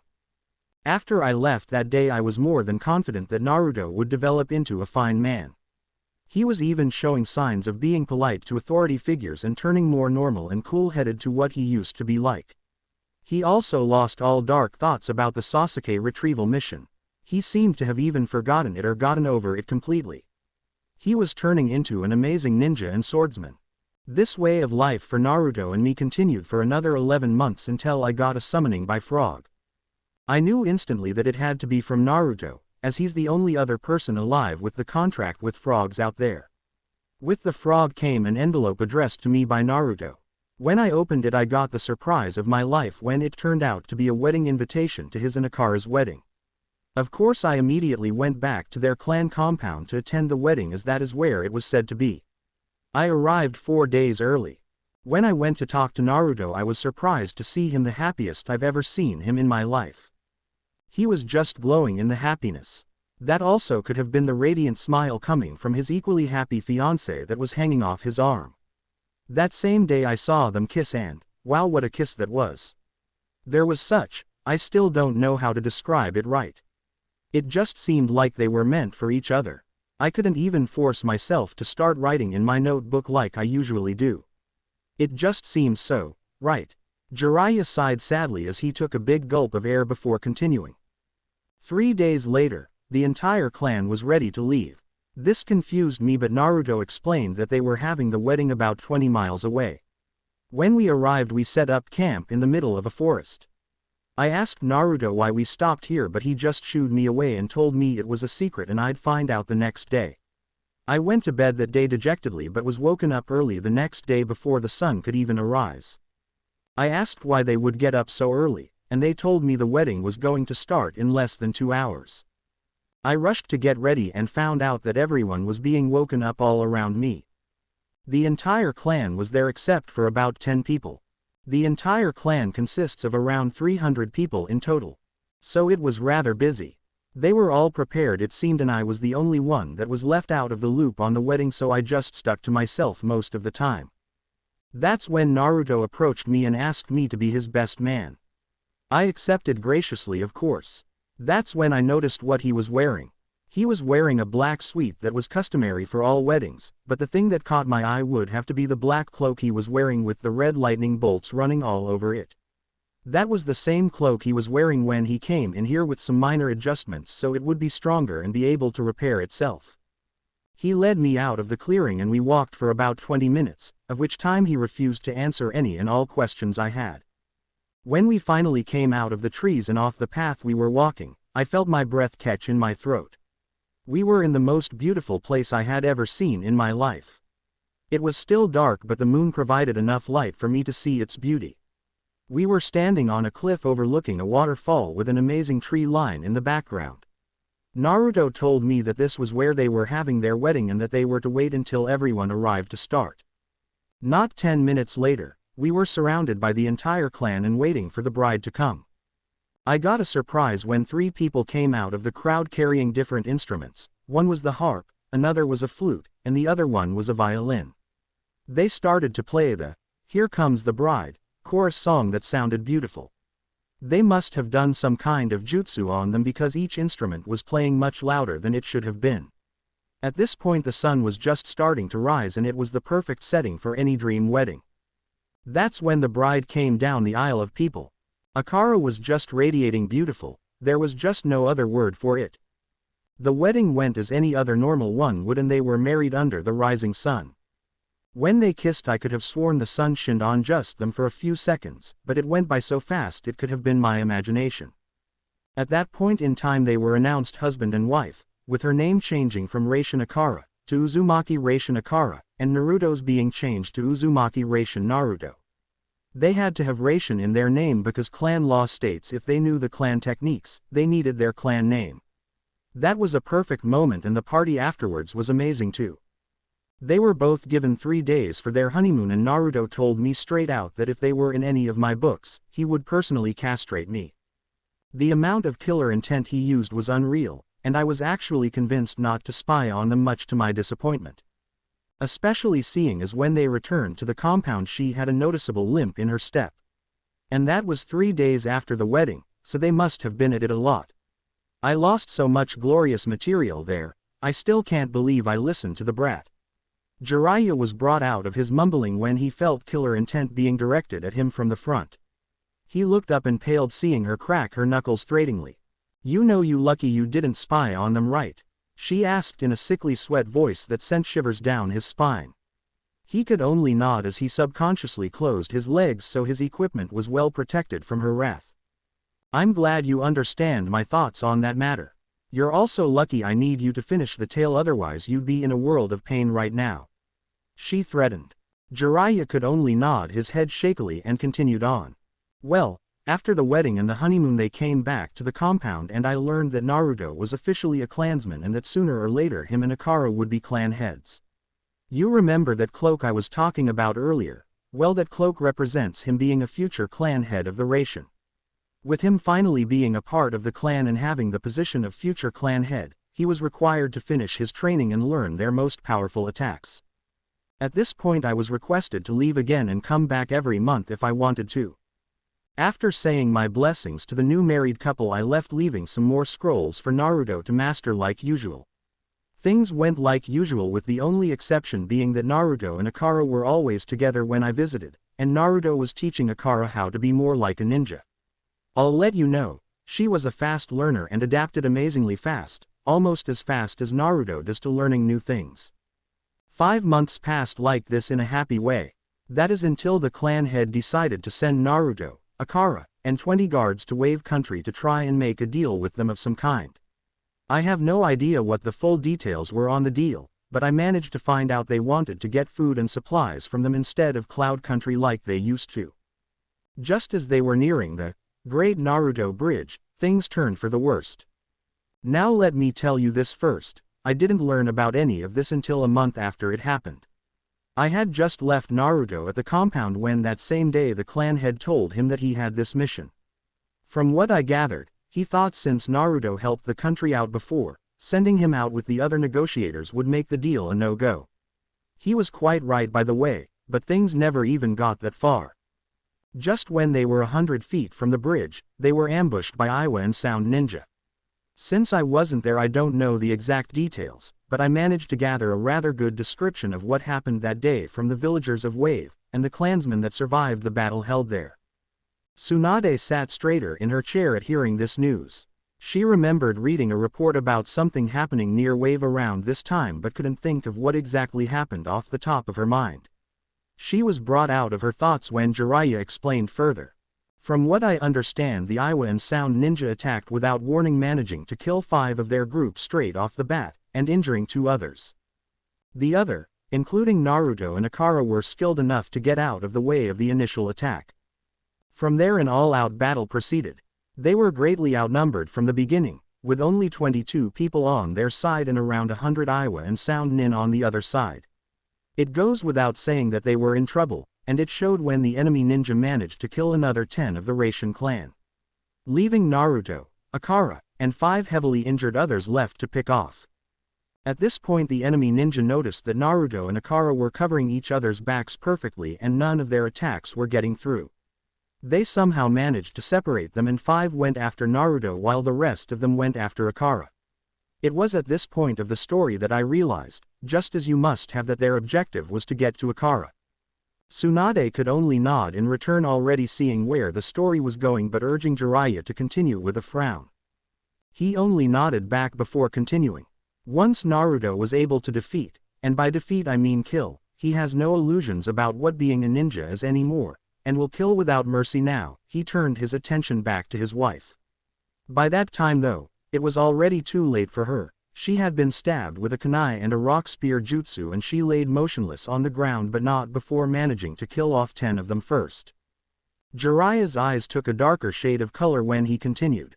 After seeing Akara down, Naruto rushed to her side, killing everyone in his way, but the others moved out of his way and started to retreat, seeing as their mission was over with. They must not have had orders to kill anyone else unless they interfered. When Naruto got to her side he fell to his knees and tried to wake her up, but she didn't move. He was desperate as my guess, because he tried to pump chakra into her body but it did nothing. It was too late, she was dead. Jiraiya clenched his fists until they were white and shaking in anger. Tsunade could only look on while a feeling of dread overtook her. She was killed in cold blood. If I was there I would have massacred the lot of them without a second thought for destroying their perfect loving relationship. Luckily for me though, I didn't have to be there for that to happen. When Naruto finally understood she was dead, I don't know, something must have snapped in him. He started to shake uncontrollably from all the emotions he was feeling, and one of the S that killed her had the nerve to stay and see how he would react to her death and laughed at him for his loss. He was beheaded before any of the ones that stayed to watch could even move to defend themselves. After his head hit the ground there was no sound whatsoever. The villagers I talked to told me it was like the eye before the storm. There was no wind, to sounds of people moving, not even the animals seemed to move. From what they said, Naruto stood there shaking uncontrollably with his head hung low so no one could see his face. He had his bloody sword in his right hand, holding it limply. When he finally looked up, the people I talked to said that a force of some kind descended upon them like a hurricane. They felt their bodies start to shake in fear and sweat uncontrollably. It's my guess that Naruto unleashed a massive load of killer intent to cause a mass effect like that. When he looked up he stared straight at his first victim. He charged at them and after that he killed every enemy ninja in the area, which were around 30 people left. I'm sure you know the name this event was called? Jiraiya asked, looking at her. He could see she understood what was reported to her now. The massacre of Wave, she mumbled just loud enough for Jiraiya to hear her. Said man nodded grimly but with a small smile on his face. Hi, the massacre of Waves is indeed what that incident was called, and that is also the reason Naruto is wanted in both Iowa and Sound countries with an S-rank bounty on his head. They only have a description of him, not a name, but my guess is that sooner or later they'll find out who he is. After he killed everyone in the immediate area he proceeded into the forest where the rest of the ninja retreated to. The townspeople never saw what happened in the forest but they could hear screams coming from within and later found around 30 bodies scattered around the area in various ways of death. After it got quiet again, Naruto came out of the forest with a murderous glint in his eyes and he was covered in blood, both in body and sword. When he saw Akara though, that glint subsided into something the villagers couldn't really register, but my best guess would say it was a copious amount of sadness and regret for not protecting her. After staring at her body for a couple seconds they saw him pick her up as gently as possible and proceeded back into the forest, but when the 2 remaining clansmen that survived went to follow him, they were shot a murderous glare and stayed put. He came back around 30 minutes later with a new set of clothes on and all the blood gone from his body. That's not important though. The important thing is that he was carrying Akara's body in his arms, but this time there was no kunai and rock spear embedded in her body. She was wearing a new set of clothes and was looking like nothing had ever happened except for the fact she was laying limp in his arms. With only a nod of his head they proceeded out of there and back to the clan compound. I later learned that they spent the entire 5-day trip in complete silence with Naruto never leaving her side once, and he was always the one to carry her. When they got back, it was with a heavy heart that the two clansmen told the rest of them what happened. Naruto just brushed past them all and went to his and Akara's room and didn't come out until the next day when the funeral was held. I learned when I came by the next time, which was a month after it happened, that Naruto cried for the first time in over 8 years. I knew this because the Sandaime told me he hasn't cried since he was 6. When I arrived, I went to talk to Naruto and Akara and see how things were with them, but when I found him, he just looked at me with steel-cold eyes and walked right past me. I called out to him but he never stopped walking. I went to talk to the clan head and learned of the entire ordeal. I was shocked into silence for a good few minutes, but I eventually came out of it and asked how Naruto has dealt with it. He told me Naruto's training regimen increased by at least double, and no matter what they did to try to talk him out of his insane training, he wouldn't listen. He reverted back to the way he was before he met Akara, but this time his attitude was absolutely cold and merciless to others. When I went to confront him again, and talked to him about leaving and training with me, he downright refused me, and told me he would finish his training until he mastered everything they had to offer him. Then and only then would he leave the clan and go with him. I didn't argue with him about this fact, especially when he said it would be what Akara would want him to do. The office was eerily silent after Jiraiya finished his heart-wrenching tale. Both of them were thinking about their favorite blonde that had so much taken from him in his relatively short life and the amount of pain he has had to go through. Is that everything, Jiraiya? You still haven't told me when you two got back together and did some of your own training? She questioned sadly. Jiraiya looked up and flinched slightly. Unfortunately, no, that isn't everything that happened. By the tone of his voice, Tsunade just knew this was more bad news. I need to know everything, Jiraiya, please continue, she said softly. Jiraiya gulped and nodded his head dejectedly. After the incident, I knew Naruto wouldn't listen to me no matter what I said, so I left him with 20 different scrolls on some B2 justices to train in. I was hoping they would help distract him from what happened. I left after that and didn't return for a good month like always. When I did return, Naruto was still cold to everyone, but this time he would at least talk to me. He would give nothing away on his skills he learned from the Racian clan, but he told me he learned 11 of the justices I gave him, the others he was still working on. I left after a rather one-sided conversation. The only useful thing I learned from him and his clansmen was that Naruto's training was going at a startling fast rate and he was learning everything the clan had to offer. They said in another couple months, he would know every technique the clan knew and would only have to master them. This continued for the next 6 months without much change happening. I would visit and learn a little more about Naruto's skills, but I would never learn everything. Then I would give him some scrolls to learn from and leave him be at his request.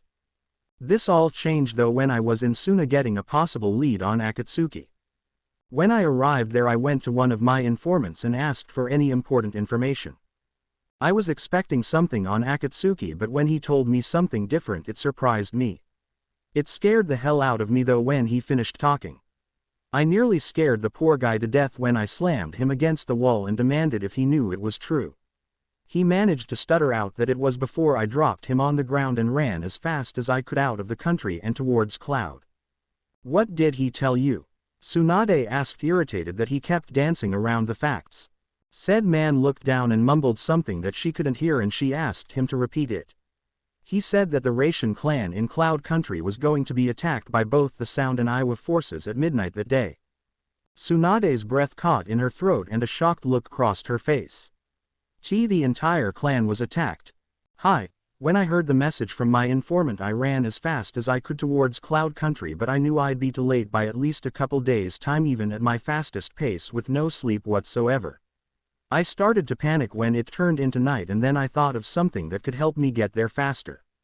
I summoned Gamabunta. He tried arguing with me, but just my glare and a short explanation of what was happening had him hoping as fast as he could towards Cloud. Even still, I didn't make it there until around 8 in the morning the next day.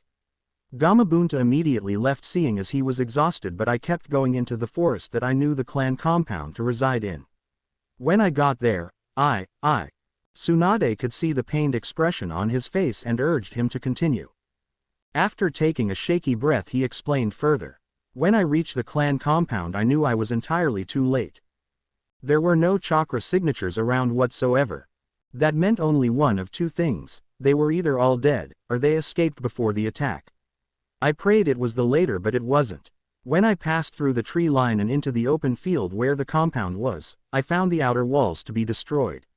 I rushed inside and immediately knew I was too late. There were bodies littering the floor everywhere. Both Racian clansmen and enemy ninja. I searched for a good 20 minutes for survivors before I found him. His voice trailed off again before he took a couple of deep breaths to calm his trembling hands and voice. I found Naruto. He was impaled to a wall through the gut using a sword. Tsunade's eyes stretched out to dangerous proportions, but before she could say anything Jiraiya continued. I of course went and checked to see if he was alive, and found he was barely clinging to life. He had the obvious stomach wound, multiple scratches and cuts, one broken rib, and a fractured leg joint. After assessing his wounds I took him off the sword as gently as I could, and healed him to the best of my abilities. Even with Kyuubi's healing factor to help him out, it still took a full 4 days to heal and close over spotless. Even so, he didn't wake up for a good week and a half. He was in the hospital in Cloud Country for that time period. I put a high-level genjutsu on myself to hide my identity, and Naruto changed so much by that time that no one would recognize him anyways. Also, it wasn't a ninja hospital, so he didn't need a genjutsu so hide, but I didn't want to risk anyone knowing who he was regardless. So I had to put him under a genjutsu to change his hair and eye color just to make sure. I'm not sure if any ninja ever went to the clan compound from Cloud Country, but I'm sure they did. During this time I helped burn everyone that was killed during the attack, as that was their clan's burial ritual. I had to act as one of their citizens as the place was covered with Cloud Ninja. We didn't dig a grave, but burned the bodies, and then we put up some tombstones or plates in their honor. We did that for everyone.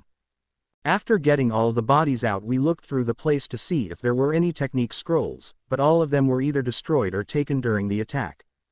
After that I went around and asked if anyone knew anything about the attack.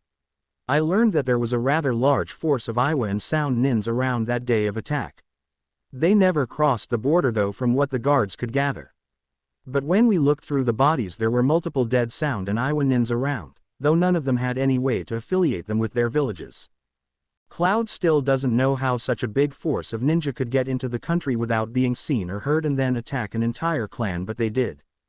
It didn't help that the clan compound was a good 40 miles away from the village, as they liked to separate themselves from the ninja. We know for a fact it was Iwa and Sound that attacked the village though. We don't have any proof, but the attack damage left is enough. There were multiple rock justices used and some of the bodies had ruptured ears. That and the fact that there were fang marks on some of the bodies with snake venom in their system, it proves that they were there. It also shows that Orochimaru personally decided to help in the attack, as only 3 people can summon snakes. Orochimaru himself, Anko, and then possibly Sasuke.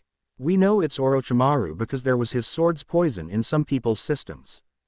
After I knew what happened I stayed with Naruto the entire time in the hospital. When he woke up a week and a half later he just stared at the ceiling, and no matter what I would do he wouldn't respond. I was afraid this had finally broken him, but he eventually responded. He told me he would personally kill Orochimaru himself, and any Sound and Iwa ninja he came across he would kill without question. After that he refused to talk again about the subject, but told me he was ready to travel with me now. The same day he woke up, he left the hospital, much to the nurse's frustrations, mind you. He said quickly, seeing the glare sent his way for letting Naruto leave the hospital after such an attack. Besides, he was perfectly healthy now, well besides the mental trauma, but he wouldn't let that show. After paying our respects at the compound we left the country to do some traveling and more training. No matter how I approached the subject on the attack on the compound, Naruto would always give me the cold shoulder, or he would just glare at me until I dropped it. Eventually he relented after enough bugging and told me a very brief explanation of the events. He told me the clan was attacked at exactly midnight, and since most of the people were asleep they were killed rather fast. Then came some enormous snakes that started to attack everyone in the clan. They were able to destroy the summoned snakes, but they did major damage. By that time half the clan was wiped out and the rest were soon to follow. Naruto himself told me he was the last one standing and he saw everyone die, and that's when he was overwhelmed and taken out. He was stabbed through the gut by none other than Orochimaru and pinned to the wall. After that he stopped talking and I couldn't get anything out of him again for the next 5 months about the attack on his clan. I see. I almost don't want to ask, but I have to know what happened over the next 5 months. She winced just thinking about the possibilities. Jiraiya gave her a reassuring smile, even though it was by no means what a smile should look like. It was more like a twitch of the lips that didn't go down. Nothing bad happened for those 5 months I was with him, if that's what you're thinking about. This reason to lower her dreading thought down fortunately. Seeing this look, he continued. Over the next 5 months I trained Naruto in different justices I knew and assessed his skills. He still trained like mad, but he never seemed to go all out, it seemed. He was holding back for some reason, and when I asked him why, he would just look at me and shrug before telling me a ninja never reveals all his secrets. I wanted to know what level he was at, so I challenged him to a few fights setting different rules each time. What are his skills, Jiraiya? I need to know so I can give him a test to see if he deserves a higher rank than Genin. Tsunade immediately asked once she heard Jiraiya say he tested his skills. I can assure you, he is well past any Genin rank, let alone his maturity as that of an Anbu captain. I assessed that all of his skills are at least low Junin level if not higher. He refused to use anything that he learned in his training with the Raishin clan, preferring to keep it a secret. So he didn't use any lightning justices that I know he has in his arsenal. He would use his sword though, which I can tell you right now, is unrivaled by any I have met. The skill he shows with a sword is off the charts. Even Hayate Gecko, the guy that was attacked during the Chunin exams Naruto was in and survived the attack he was in, even though he didn't wake up until after the invasion happened. His skills are superior to Hayate's by far when it comes to using a sword, and probably everything else too. Let alone the attacks he mostly likely knows using a sword that he never showed in our fights. Whenever he drew his sword he would never use any attack in conjuncture, even though I know there are some. Even still he is deadly with the weapon if he wants to be. Overall I would give him a test that will push him to use his skills to the max. A person with at least high Junin skills, Jiraiya trailed off seeing the look in Tsunade's eyes. A person like Hatake Kakashi? She asked innocently. Jiraiya narrowed his eyes at her in suspicion. His old sensei, he's the strongest Junin in the village, is he not? Hi, was the immediate response. He's been training like crazy since Sasuke's defection and Naruto leaving the village. He feels it's partly his fault for Naruto getting hurt and Sasuke running away. Since then he's gotten a lot stronger, and not just him either, everyone has gotten stronger. She finished with a small grin. Jiraiya couldn't help the grin that slowly took up his face. Kakashi would be an excellent choice then. If he's gotten so much stronger, then I want to see his level also, and Naruto should be able to bring out a good portion if not all of his skills and power. Alright, when do you want to have him tested? I like this idea. His smirk said all anyone needed to know. Naruto, how strong have you become? Tsunade asked the wind, but it easily carried out to Jiraiya. He frowned, but before he could say anything she continued. To come from such a horrid past in this village and come out on top of it all, and happy at that, even if we could still see your sadness once in a while. Then to go through all of this over the past 2.5 years, why do you have to live such a sad life, Naruto? She asked no one in particular while looking at her desk. I don't know. She looked up to see it was Jiraiya that answered her. But I do know this. He's a fighter through and through, and he'll get through this one way or another. He's a strong man. No matter who you are, you have to admit that little fact. He's never given up before, and I doubt I'll live to see the day when he does give up. There was a lengthy pause while they both thought over their words carefully. Finally it was broken when Tsunade asked a question. This entire time there has been a question that has been bugging me non-stop. Does he still want to be Hokage? She asked attentively. Jiraiya looked her straight in the eyes and saw the brief hope shining in them before they were squashed by his next words. I don't know anymore. He hasn't even mentioned being Hokage once the entire time we were together, so I just don't know. I see. Thank you for telling me everything, Jiraiya. Needed to know what happened over the last 2.5 years to turn him so cold. Now I know the reasoning, and I can honestly say that I don't see any other way he should be after so many tragic events have happened to him. It saddens me greatly, but I can understand why he is this way. I just hope he will let his friends back into his heart and eventually us also," she said sadly. Jiraiya could only smile sadly in front of her and hope for the best also. He knew without a doubt in his mind that Naruto would eventually become one of the strongest people in the world, if not the strongest to ever live. The way he kept getting stronger and stronger every time you meet him was proof of that. It was only a matter of time before he claimed his rightful place in this world. He even idly thought that Naruto might even surpass the Yondaime in skills and power. Jiraiya, Tsunade's voice brought him out of his thoughts, for him to look at her and not past her. "Hi, tomorrow at 1 in the afternoon we're going to have Naruto tested, please tell him this. I want you to spread the word to Kakashi to be here at my office at 10 in the morning. That way he'll arrive here at noon. At that time I want you and me to explain to him that he'll test Naruto and a few other things also. Make sure you tell Hayate to also be at the training field where Naruto's testing will take place. I want his assessment on what Naruto's skills are with a sword."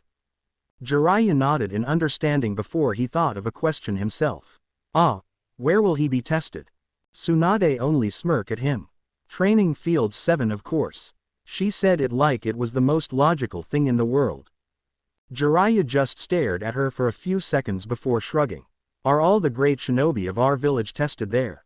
Tsunade blinked at him in confusion before realization dawned on her. "You mean like how the Sandaime, Yondaime, and all 3 Sannin were trained on that field and how they all fought their mentors there as a test?" Jiraiya could only nod as he grinned. "The field is destined to have famous and powerful people tested on its soils, I guess."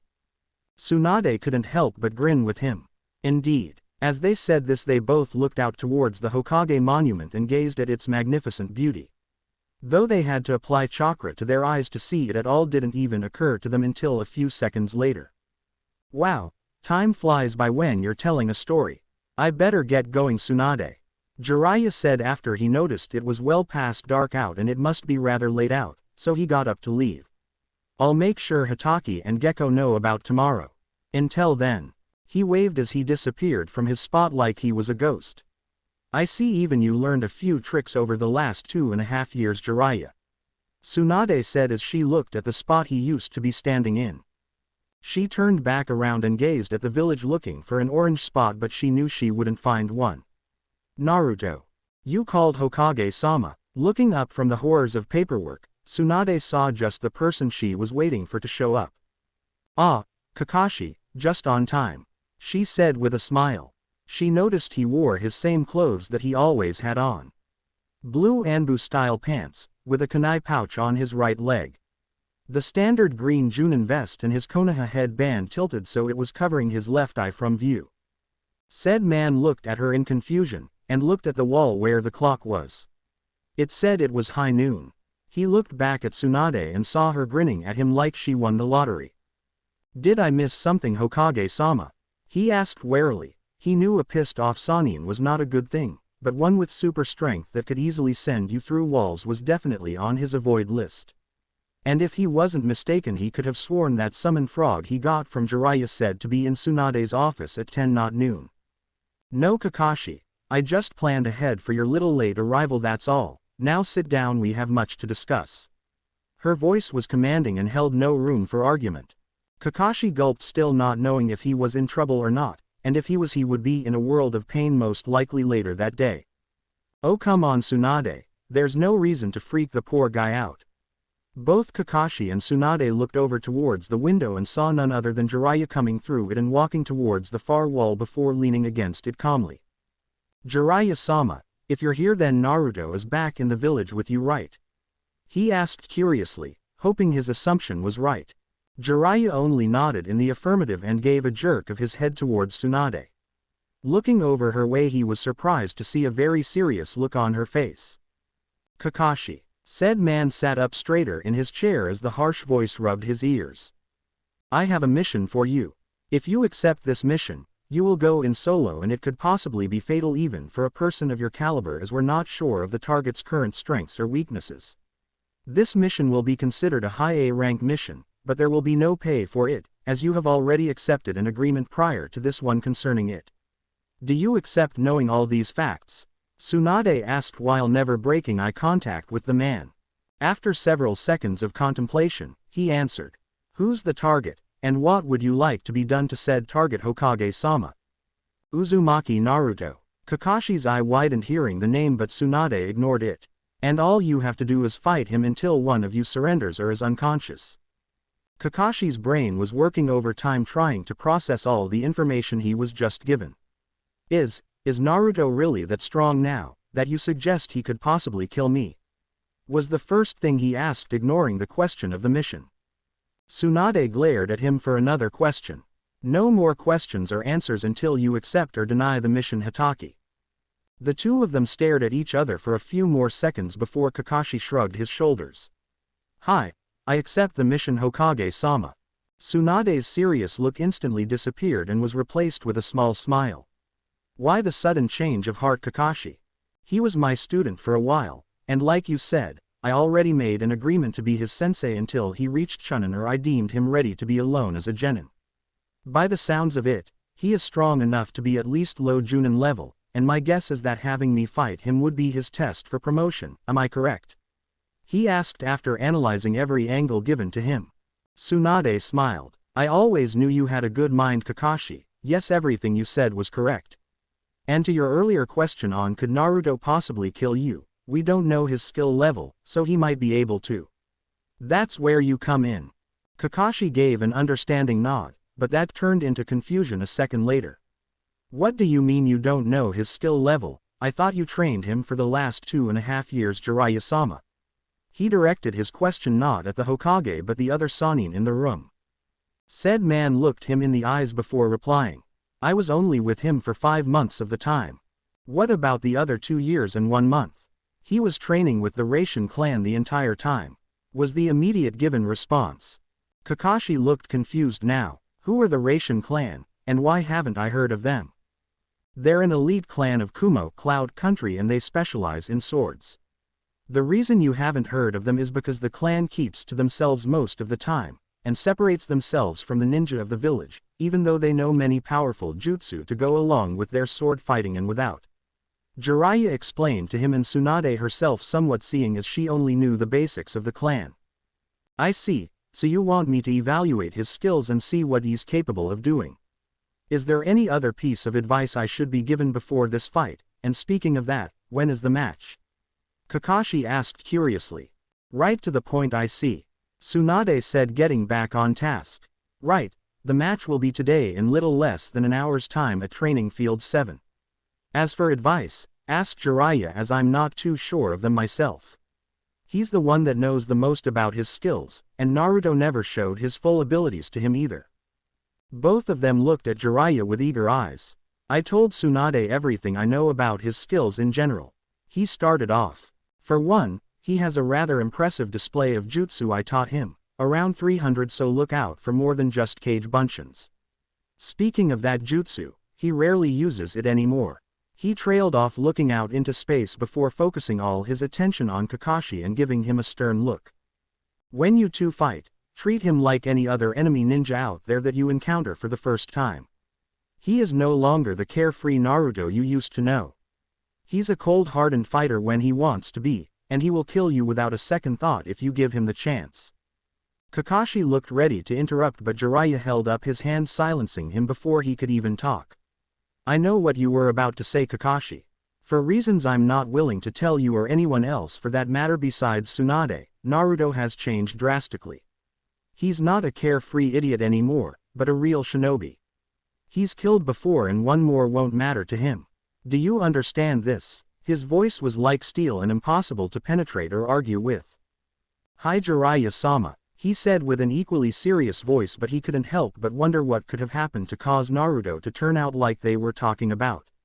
He would just have to wait and see Naruto for himself to make a judgment on his new skills and attitude. Good, because I don't want you to die for believing this was the same idiotic Naruto that you all knew. Now I'm going to leave all of his known skills out besides the amount of jutsu he knows from me, which I already told you about.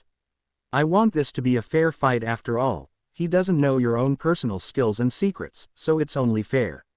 But I will give you one bit of advice. No matter what, when and if he draws his sword, be on full alert and go all out.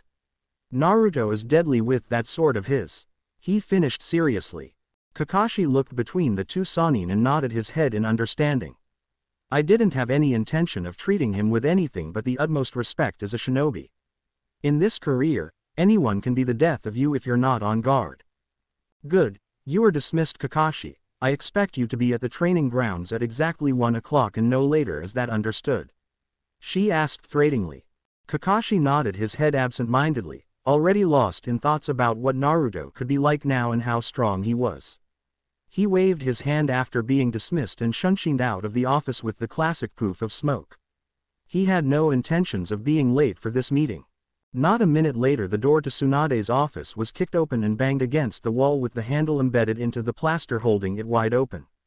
Both Tsunade and Jiraiya tensed for a fight but relaxed when they noticed it was only Guy and his 3 old students standing behind him looking sheepish for letting him do that.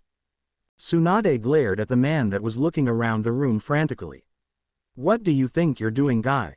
she yelled at the man in irritation. Said man looked up at her like he just noticed she was in the room for the first time. This only helped fuel her already building temper at having a person barge into her office unannounced. "Hokage-sama, what are you doing here?" he asked clueless. "This is my office, you moron," she yelled while throwing a paperweight at him. Said moron was sent into the wall by the paperweight of death, as others like to call it. It only became a deadly weapon when in her hands, as that super strength was rather scary. The others in the office winced in sympathy for the downed man, but not 2 seconds later he was up and standing like nothing happened.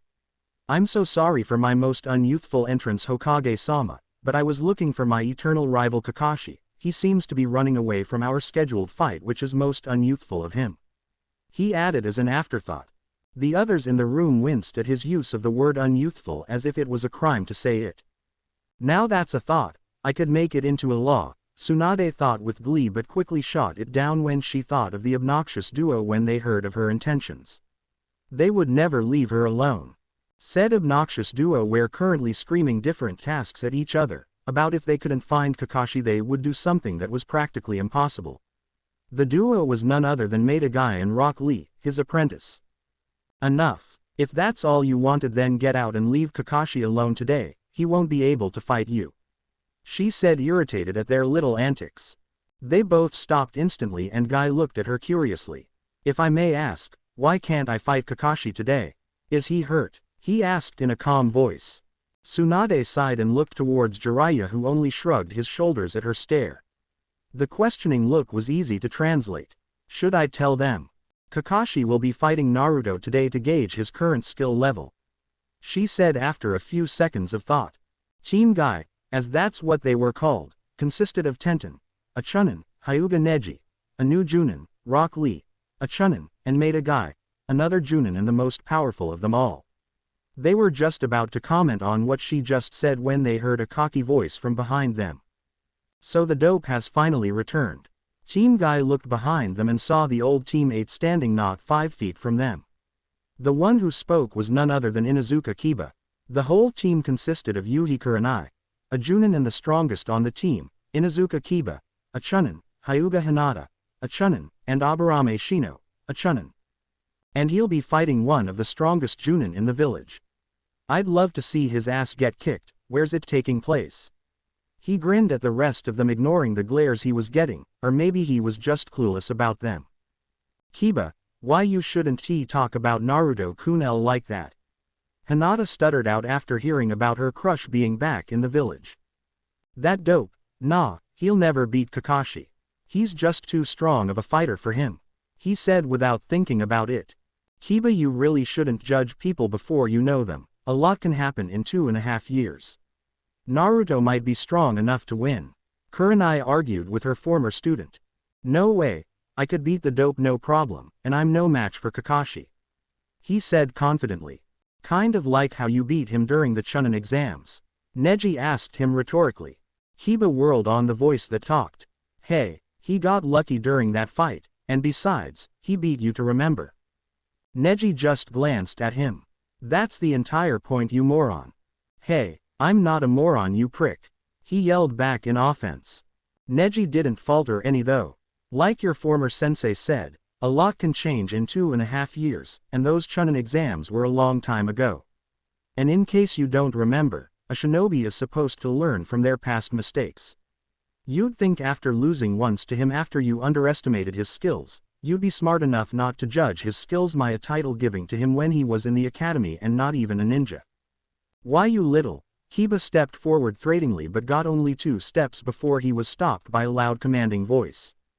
Enough. I won't have my ninja squabbling like little children fresh out of the academy. You're ninja, so act like it.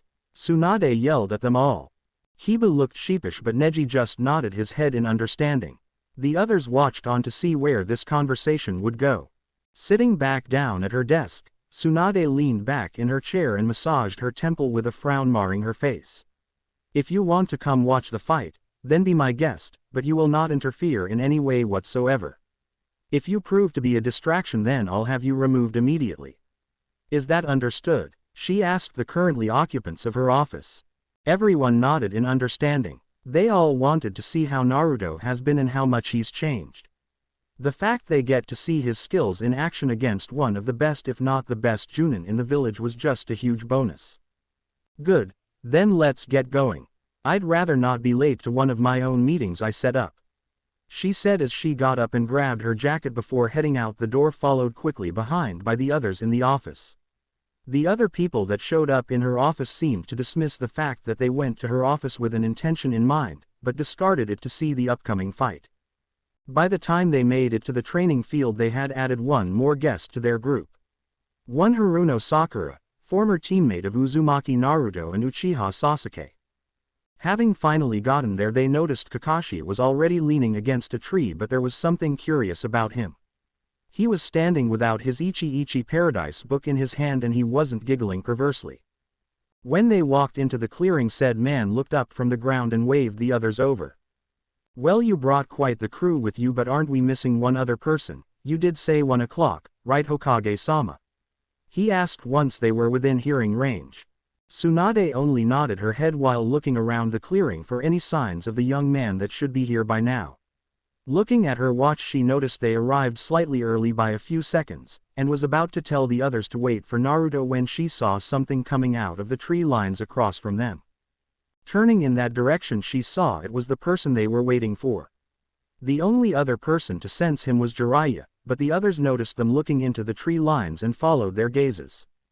When Naruto walked into view, some in the group gasped, others tensed by the new look he sported. The ones that gasped were the old rookie 9 that was there. The ones that tensed were Guy, Kurenai, and Kakashi. Both Jiraiya and Tsunade were already used to the new look and the cold eyes, so they weren't affected. The others weren't as lucky, as they could do nothing but stare for a few seconds before it was broken by Naruto talking. You summoned me, Hokage-sama? He asked, referring to only her and ignoring all the others around him. The others in the clearing that had gotten their wits together in time to hear scowled at him. Kiba was one of those people. What? No hello after such a long time, dope?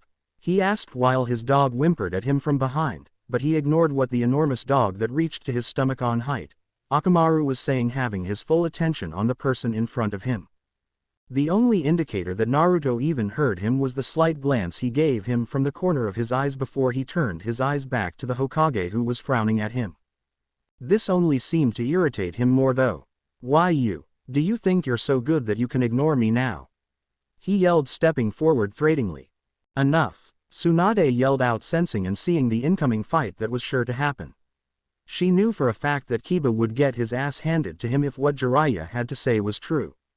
That and the fact that she was one of only 6, the Junin and above ranked people who saw the kunai Naruto had in his hand. The second she yelled, though, she noticed the kunai disappearing into his trench coat again.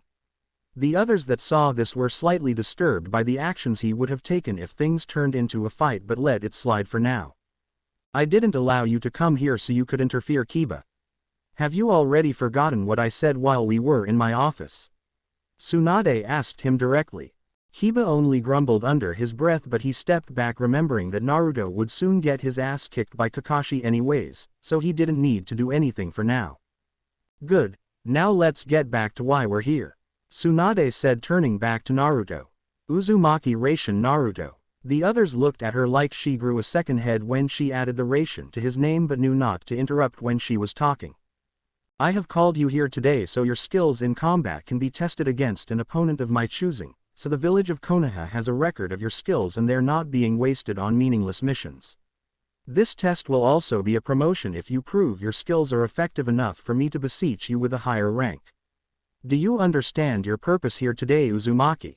She asked with a harsh voice and being completely serious. The others frowned at her tone of voice, knowing of the two's relationship and how they thought of each other. But looking at Naruto, they expected to see some kind of sadness or frown, but all he showed was a neutral face and a calm exterior. Hi Hokage-sama, he answered after a glance at the others in the clearing behind her. She saw this but said nothing about it. Good, your opponent will be Hatake Kakashi. Did you bring all your equipment needed for a fight? Naruto turned his eyes towards the Cyclops that was still leaning against the tree, staring intently at him. He looked him over with a glance and noticed he hasn't changed his outfit much from before he left the village to train.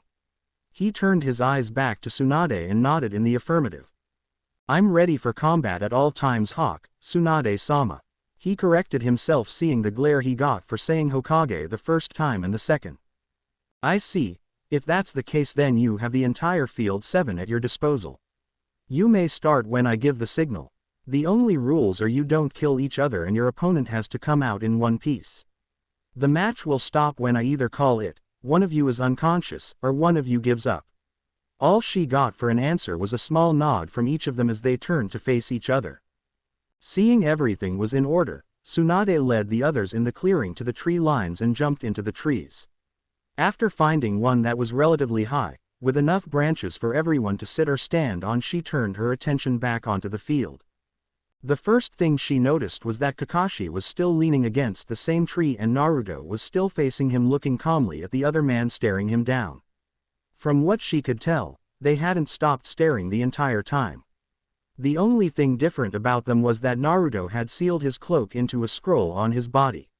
Shaking her head, she cleared her throat. You can begin whenever you're ready. She yelled out loudly so they would hear her from her position in the tree lines, with the others observing right around her.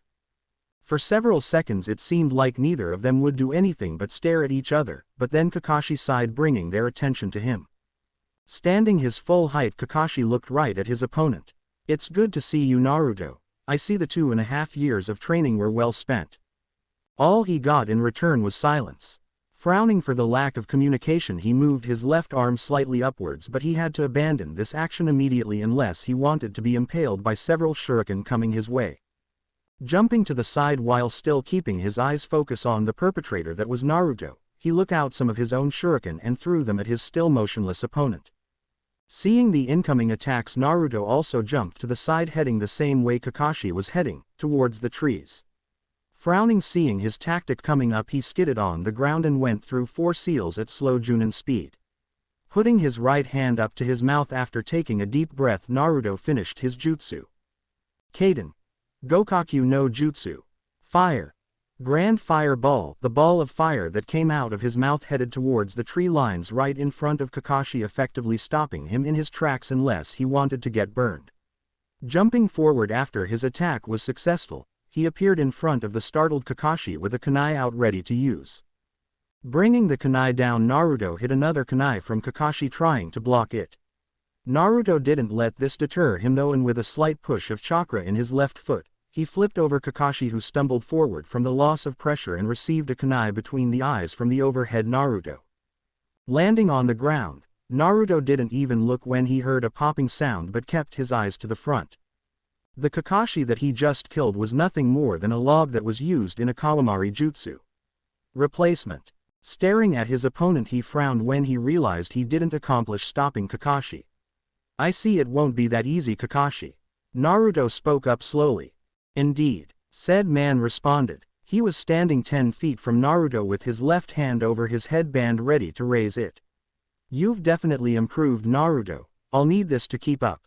With that statement he raised his headband showing his Sharingan eye. The eye was blood red with 3 black tones. "Shall we?" He gestured for Naruto to come with his hand.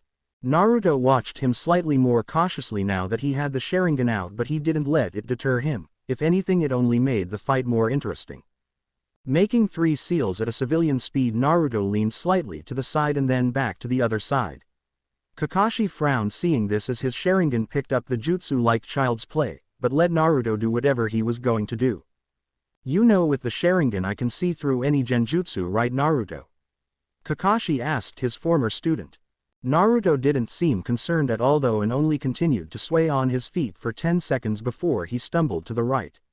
That's when the jutsu took effect and his body seemed to travel to the side at high speed, even for a Junin-level ninja, leaving after images of his body in its wake, and then it just disappeared from view 15 feet from where it started.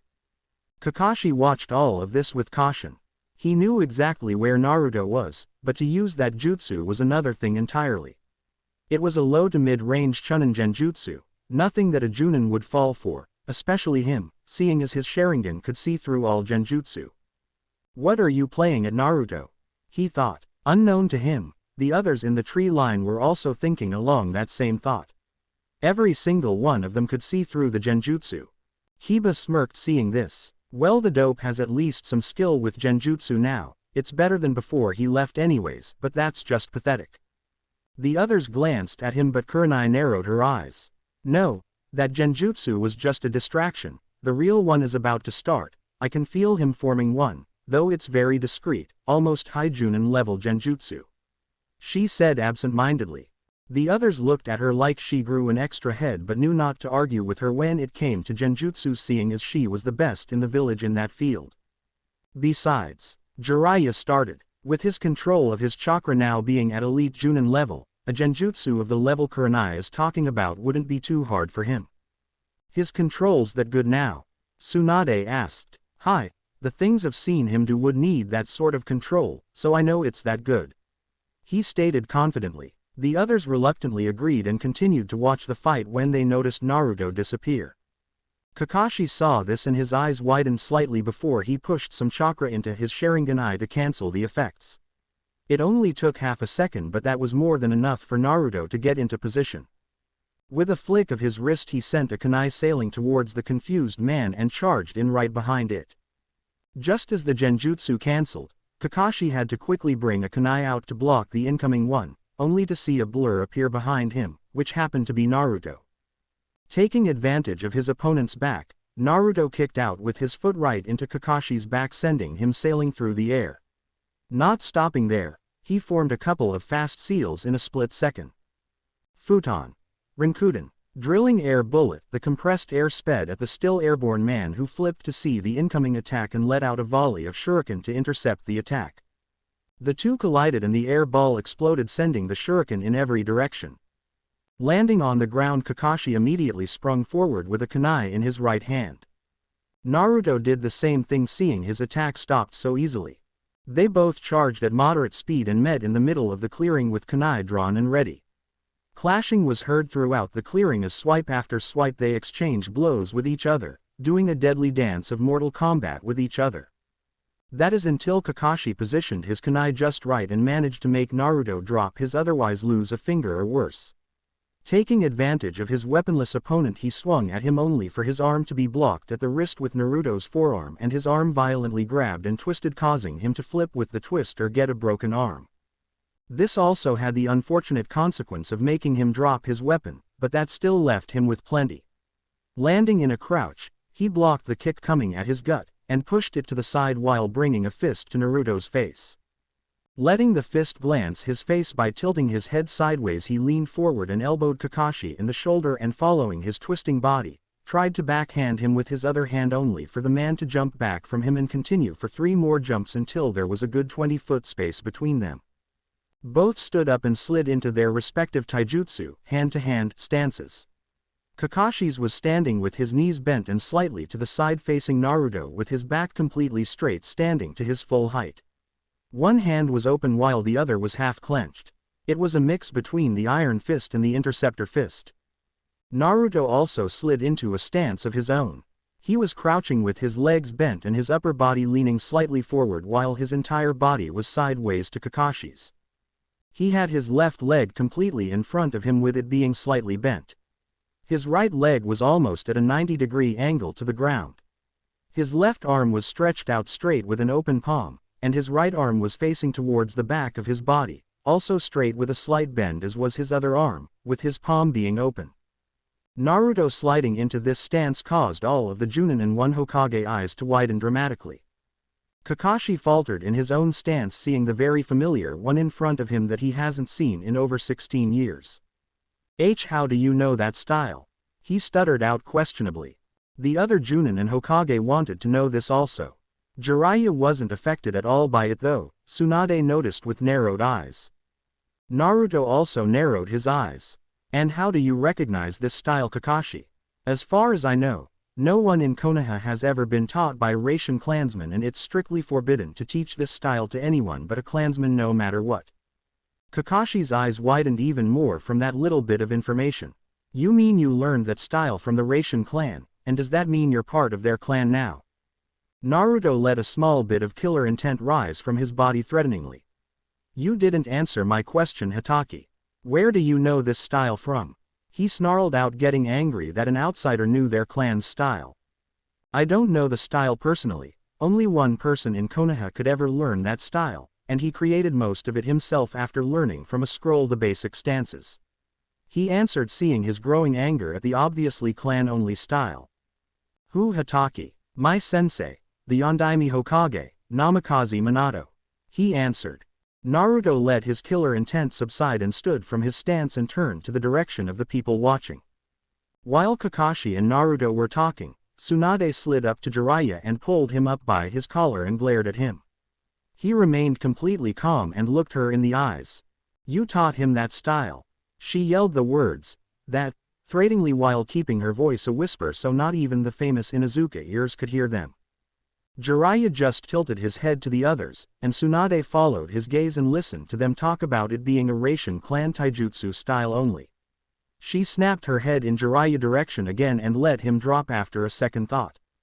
You know I won't teach him any of that until both of us say he's ready, but he already had 80% of the style down, I just helped him perfect it to 100%. He told her calmly. She was about to respond when she was interrupted by the person they were talking about yelling up to them. Tsunade-sama, he yelled angrily. Said women looked at him and saw he was actually pissed at something and didn't have that deadly calm about him anymore. Does this scroll the Yondaime had still exist? He questioned with a glare. She sent one back at him. That is confidential information, Naruto, I can't tell you. The glare he sent her was bone-chilling. It didn't help that he released an enormous amount of killer intent that equaled what a cage could put out. Tsunade idly noticed the others around her freeze up and shiver a second. The hummingbird taijutsu style is a Raishin clan secret, and it will be kept that way as long as I'm alive. If there's a scroll out there telling how to do it, I want it. I don't care whose it is, they won't have our secrets, or I will personally kill them. Now is the scroll still in existence? He asked her with a deadly glare. She met his glare full force, and if she was honest with herself she was slightly put out by it, but she didn't let any of that show on the outside. For your information, it does exist, but no one can get to it. Naruto only narrowed his eyes. And how do you know this? All of the Yondaime's personal jutsu and things are at his clan house, and there are extensive seals around the place. No one but blood could ever get in, not even Jiraiya with his extensive knowledge of seals can get in. She informed him calmly, pushing aside the killer intent, knowing that the information just given would subdue his anger. It took a few seconds of staring at her, but he nodded in understanding and let his killer intent drop to nothing again. I'm sorry for losing my temper, Hokage-sama, but these are clan secrets, I won't let them fall into the wrong hands, especially now. He apologized sincerely while bowing to her. I understand, Naruto, just don't let it happen again, she said calmly. Hi Tsunade-sama, he replied immediately. The others around Tsunade let a breath out when the killer intent subsided and relaxed again. Unreal, I've never felt that much killer intent before. Hiba spoke up with wide eyes. The others could only nod, but Jiraiya spooked them by appearing beside them. That's because his killer intent is at cage level, the most you've ever felt as Haijunin. He stated matter-of-factly. The others just gaped at him stupidly. The baka, how can he produce such a high killer intent? He asked angrily. Jiraiya only shook his head sadly at the obvious jealous boy. You don't want to have killer intent as high as he has, the cost is too much. Kiba looked at him angrily and was about to retort so, when Neji interrupted him calmly. The only other way to raise one's killer intent without training to be at that level physically also, is by having something dramatic happen to you, and your body pushes itself past its limits, and at that time you have to feel pure hate or anger at something or someone. Kiba lost all his anger and looked back at Naruto that was in the clearing that was still facing them. His body and face was back to being neutral and calm like it was before. It's rather surprising how fast he could bring that level of killer intent out really. You can continue the fight now Naruto, Kakashi. Tsunade stated seeing Naruto waiting for her orders on his previous actions. Turning around he walked back to where he was before and was about to slide into his stance again when he was stopped by Kakashi asking him a question. Wait Naruto. Seeing as he got his attention, Kakashi continued. About my question earlier. He let the question hang in the air seeing Naruto's neutral face take on a colder edge. Taking a deep breath, Naruto answered. Hi, Kakashi, I'm part of the clan. Anything else you want to know before we continue our fight? He asked guardedly. Frowning he thought for a few seconds before nodding. Did you enjoy your time there? Hi, it was the happiest I've ever been in my life there. I had my own family and we took care of each other, it was good while it lasted. He trailed off quietly showing a little sadness at the end. Frowning he asked the next question he had. Why do you speak of them like they're gone Naruto? Naruto lowered his head when he asked the question but when he raised his head Kakashi actually took a step back at the cold glaciers his eyes had turned into. Those were the eyes of a man on a mission to kill by any means necessary, and he would do whatever it took. They're all dead, he stated coldly, his voice alone sent a shiver down everyone's spines in the area. Up in the trees everyone that was watching had different reactions. Some sobered up and stopped judging Naruto right there. Some narrowed their eyes, and others gasped in shock and sadness. I see, there's only one more question I have Naruto, what happened to your wife? Kakashi questioned quietly. Everyone in the trees watching that didn't already know, gasped in shock that Naruto was married at some point in time. Naruto clenched his fists into balls. They were so tight in fact that his knuckles had turned white and a second later blood started to drip from his closed fists. Dead, she was murdered, Naruto said in a hollow voice. Everyone in the clearing had a violent reaction to this, especially the ones who knew of his past in the village and how unhappy he was when a child. To have nothing from the very beginning and then finally gain everything you had ever dreamed of in your life, and have it ripped from your grasp, was just terrible. Everyone was brought out of their depressing thoughts when Naruto spoke in that same hollow voice as before. It was only a whisper but it traveled to everyone in the area. His hands had loosened showing unmarked skin, uncanny for a person that has blood from wounds on them that were now gone not even a minute later after they were inflicted. When I run into the ones responsible for taking away my family, I'll destroy them all, I'll leave nothing but dead behind. His voice went from hollow to a deadly quality in a split second, to a cold detached at the end. Everyone that knew of the attack in Iowa, Sound, and anyone else will die by my blade, which is a promise of a lifetime. He swore with cold conviction. The ones that knew him in the clearing knew of the full implications of what he just said. Uzumaki Raishin Naruto never broke his promises, he'd go through hell and back to accomplish them. To know he had a grudge this huge against those two countries was something huge, and could possibly be disastrous. Enough questions Hatake, Naruto stated calmly, but he was different now, his voice was a monotone, and his entire being radiated seriousness. Let's continue our fight, but this time we don't hold anything back. With that Naruto took out the same scroll he had out earlier before the fight started. Kakashi tensed getting ready for anything, but he didn't have to. After Naruto bit his finger drawing blood, he swiped it on the scroll, and with a puff of smoke the trench cloak from earlier was back in his possession. Putting the scroll away, Naruto put his clan cloak on with reverence. It was the same pitch black one with red lightning traveling all around it. The cloak reached just past his knees, and covered his entire back. The sleeves were cut so they stopped halfway down the bicep and the front was left completely open. It could be closed if wanted, but Naruto left it open for some reason. Looking the person in front of him over, Kakashi couldn't help but picture the Yondaime superimposed over Naruto. They looked so similar but yet completely different. He wasn't the only one that thought so either. All the Junin and 2 Sannin could see the similarities. It was almost scary how much they looked alike. It was only when Naruto put his hands in the ram's seal did Kakashi come back to the present and do the same. Both narrowed their eyes in exertion and the clearing was filled with a heavy feeling of pressure. Both of their chakras spiked and steadily grew. Kakashi's topped out at Elite Junin, but Naruto's kept growing beyond it. The others could only watch in shock as it kept rising well past Kakashi's level and into the Sannin level. But they got an even bigger shock when it rose past that and started to affect the actual environment around him.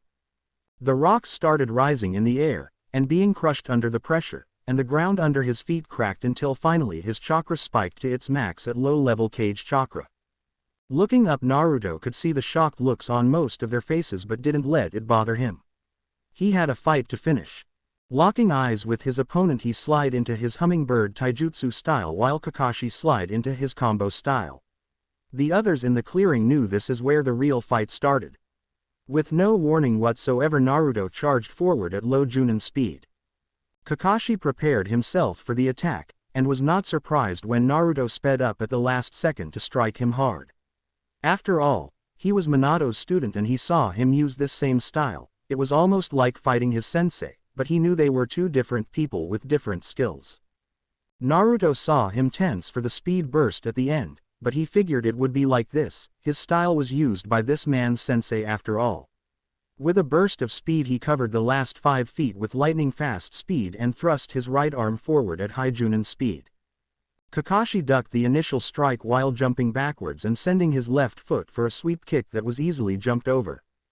Landing quickly, Naruto covered the short distance and led a volley of strikes at his opponent that were all either dodged or blocked. Frowning at the lack of hits connecting, Naruto changed tactics. Letting Kakashi catch one of his kicks, he positioned his body so he would have no choice but to flip him backwards, and that is exactly what he did.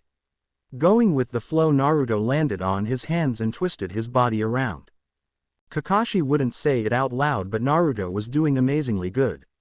He was keeping him on the defensive and giving him no room for offensive attacks, but he got his opening when he flipped him backwards. That thought went out the window when Naruto spun on his hands and fell purposely forward on his back, bringing an axe kick right into his shoulder blade, making him buckle under the impact. Naruto saw his attack was successful and continued with the attack. Twisting his body again, he hit Kakashi in the face with his other leg, sending the man tumbling on the ground before he flipped onto his feet. By that time Naruto was already on his feet though and charging head on at him. The others watching could only watch on in fascination and admiration of their skills. Kiba had his mouth open in shock at the clear level of power and skill Naruto was displaying against the most powerful and skilled Junin in the village. He was easily holding his own and he grudgingly admitted that he was the better fighter of the 2. Kakashi blocked the first strike at his face and the next 10, and his Sharingan finally caught an opening that he took immediate action against. Throwing a punch he knew Naruto could easily dodge, he waited for the side step that would come.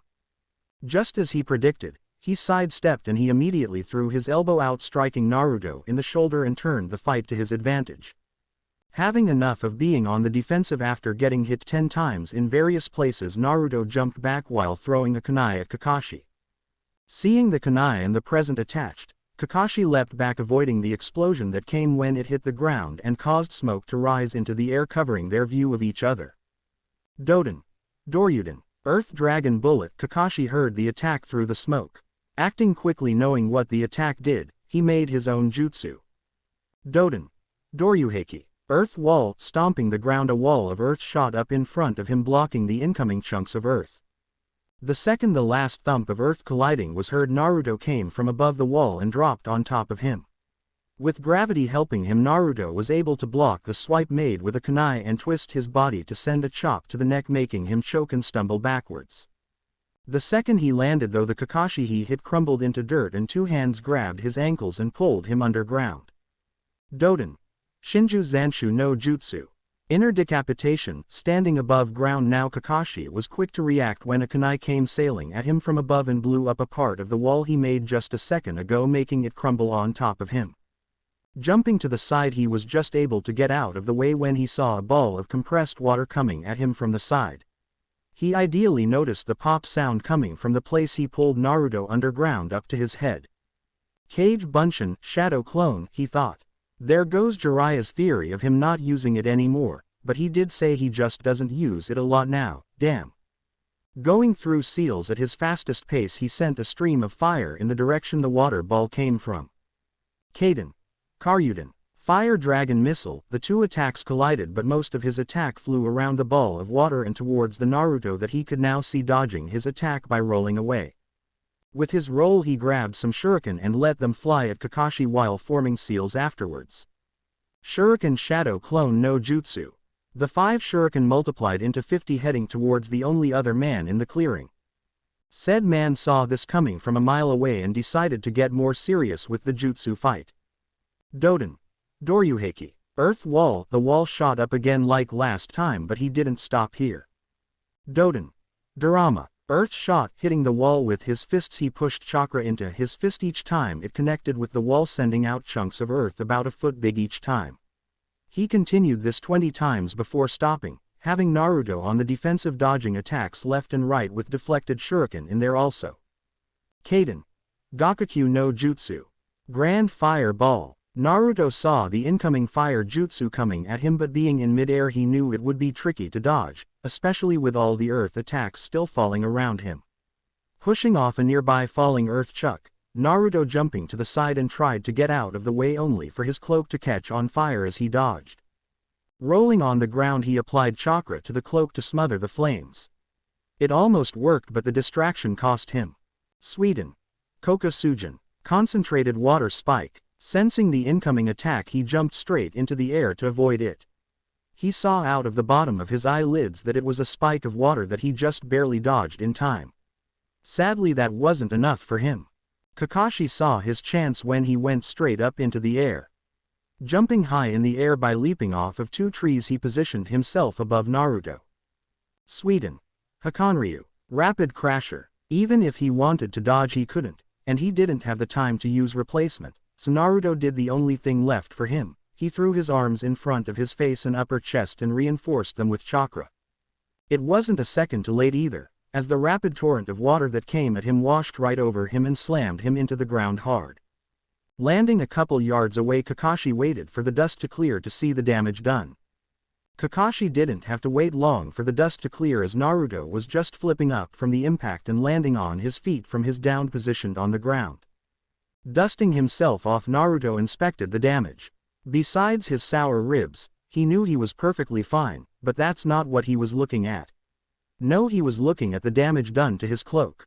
He noticed right away that half of the bottom was burnt off and there were multiple holes in the fabric.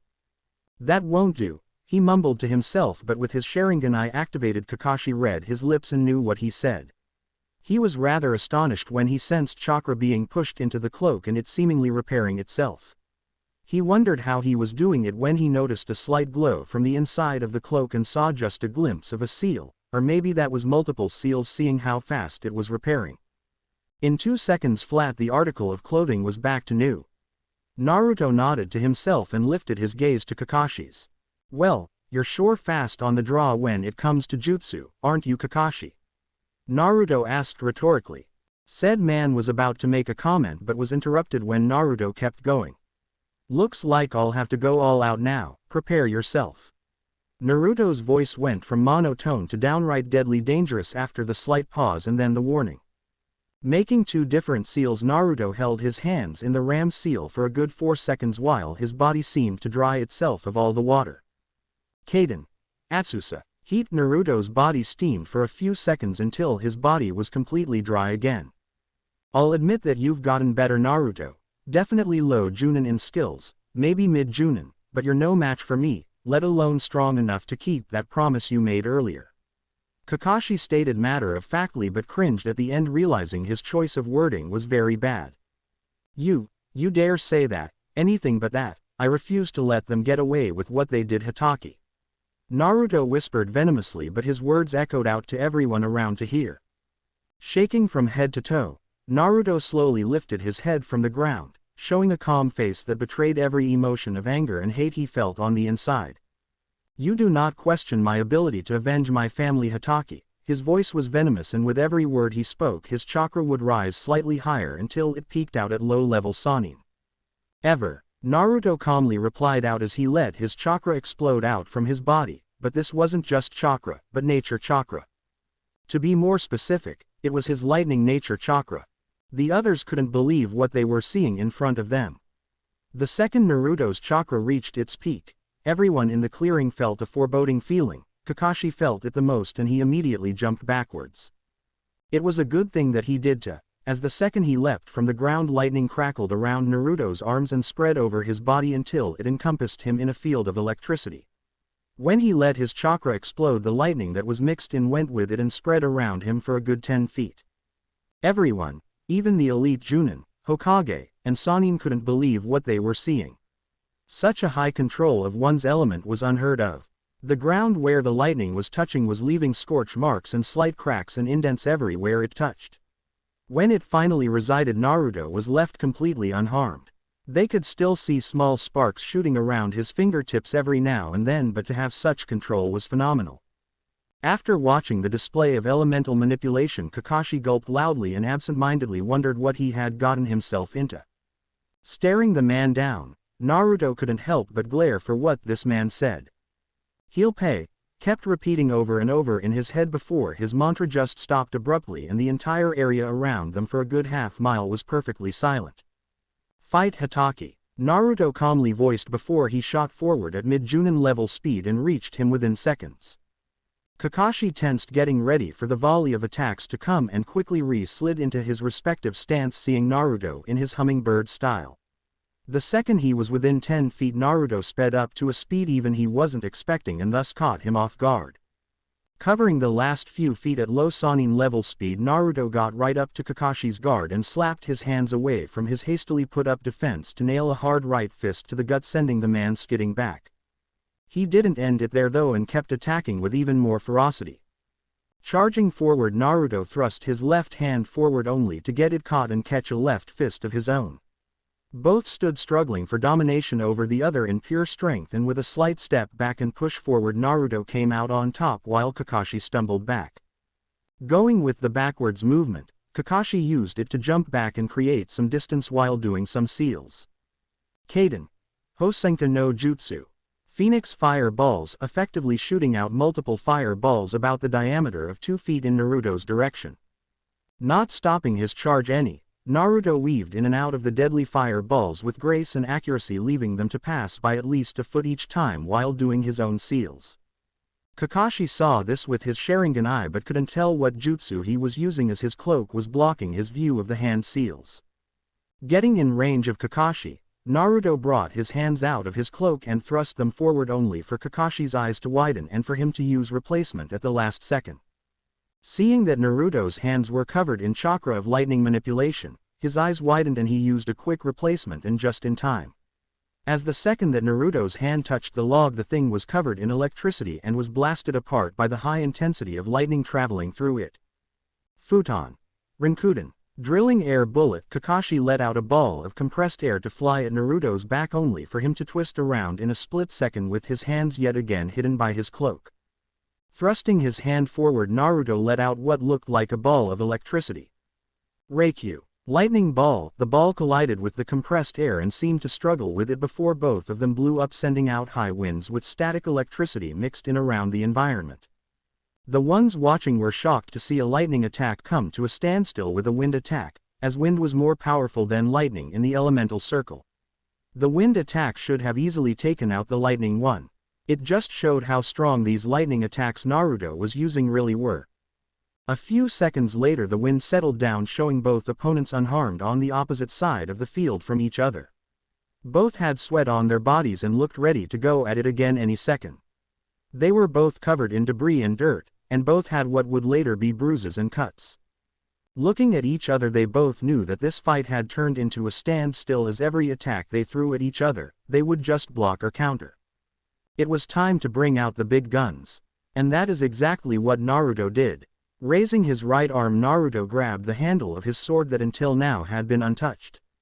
Grabbing the hilt, he waited for Kakashi to make a move. Kakashi tensed at this. He could clearly remember the words of warning from Jiraiya saying that Naruto was absolutely deadly with that thing. Reaching into his kunai pouch, he fingered a scroll before grabbing a handful of shuriken and 2 kunai. Throwing the shuriken as fast as he could, Kakashi wasn't surprised when they were deflected out of the air like mere playthings from the sword Naruto now held in his hands. The sword was a piece of art if Tenten and Hayate had ever seen one.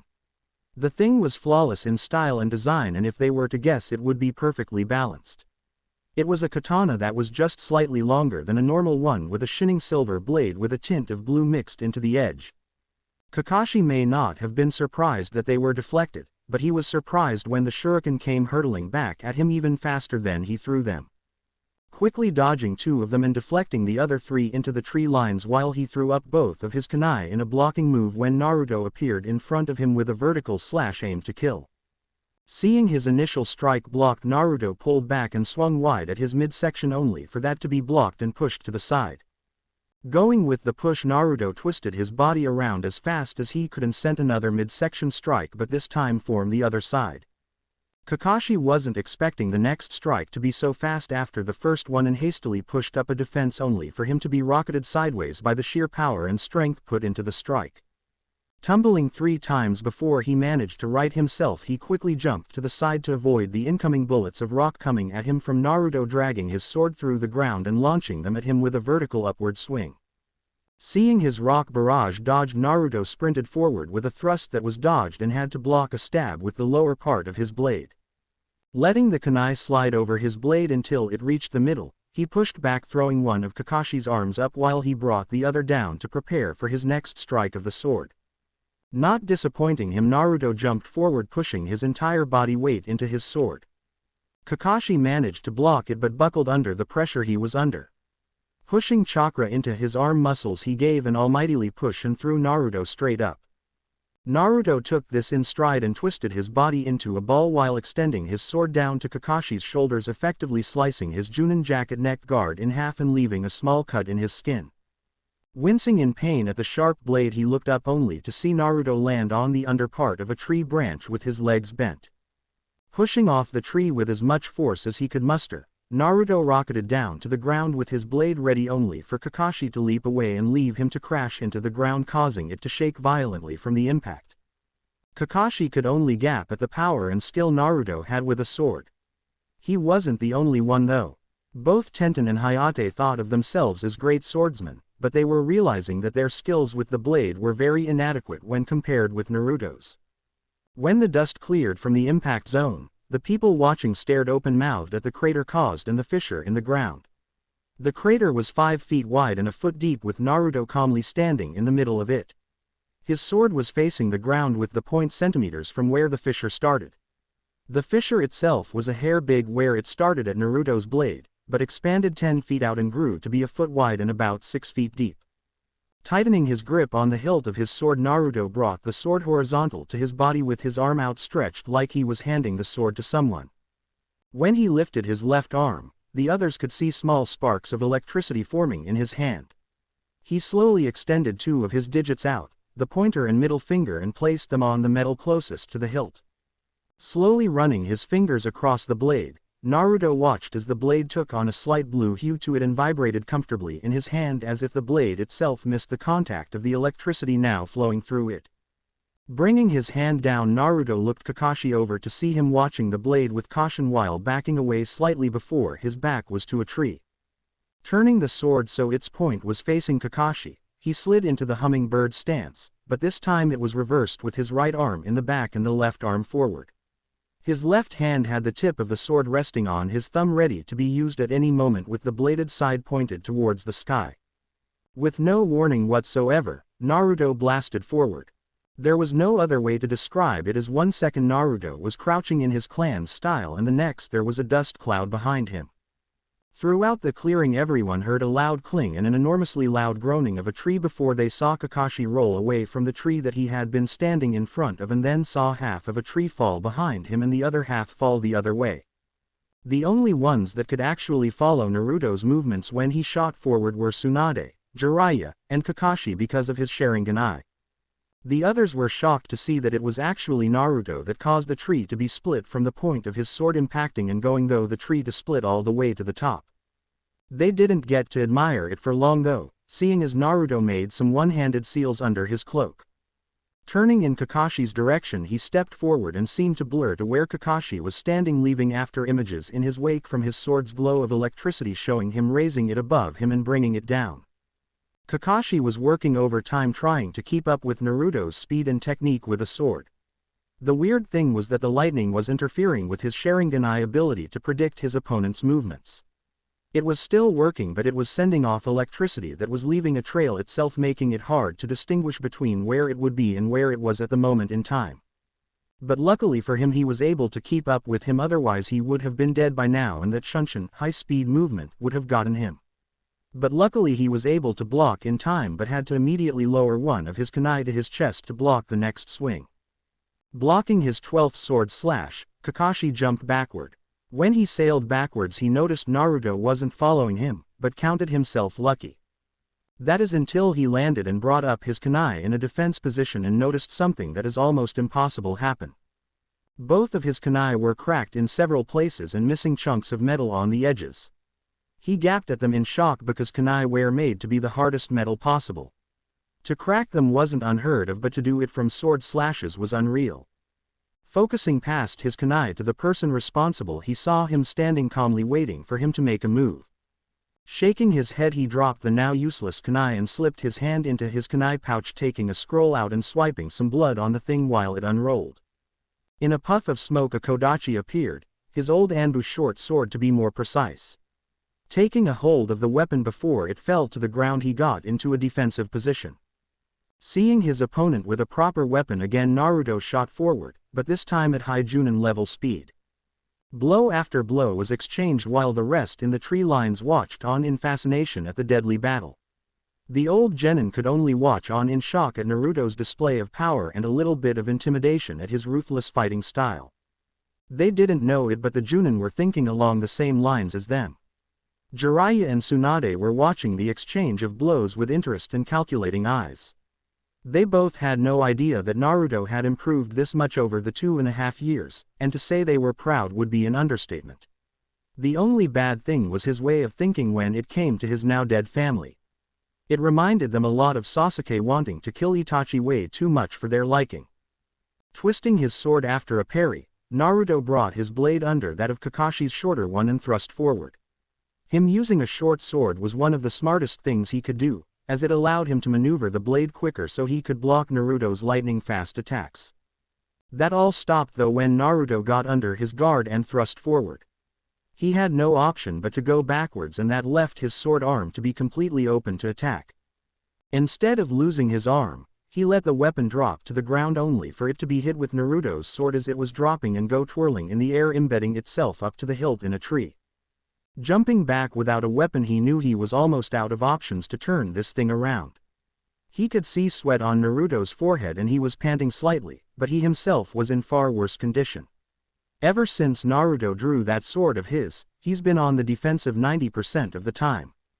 When Jiraiya said he was deadly with the weapon and there was no one better he's seen, he wasn't lying.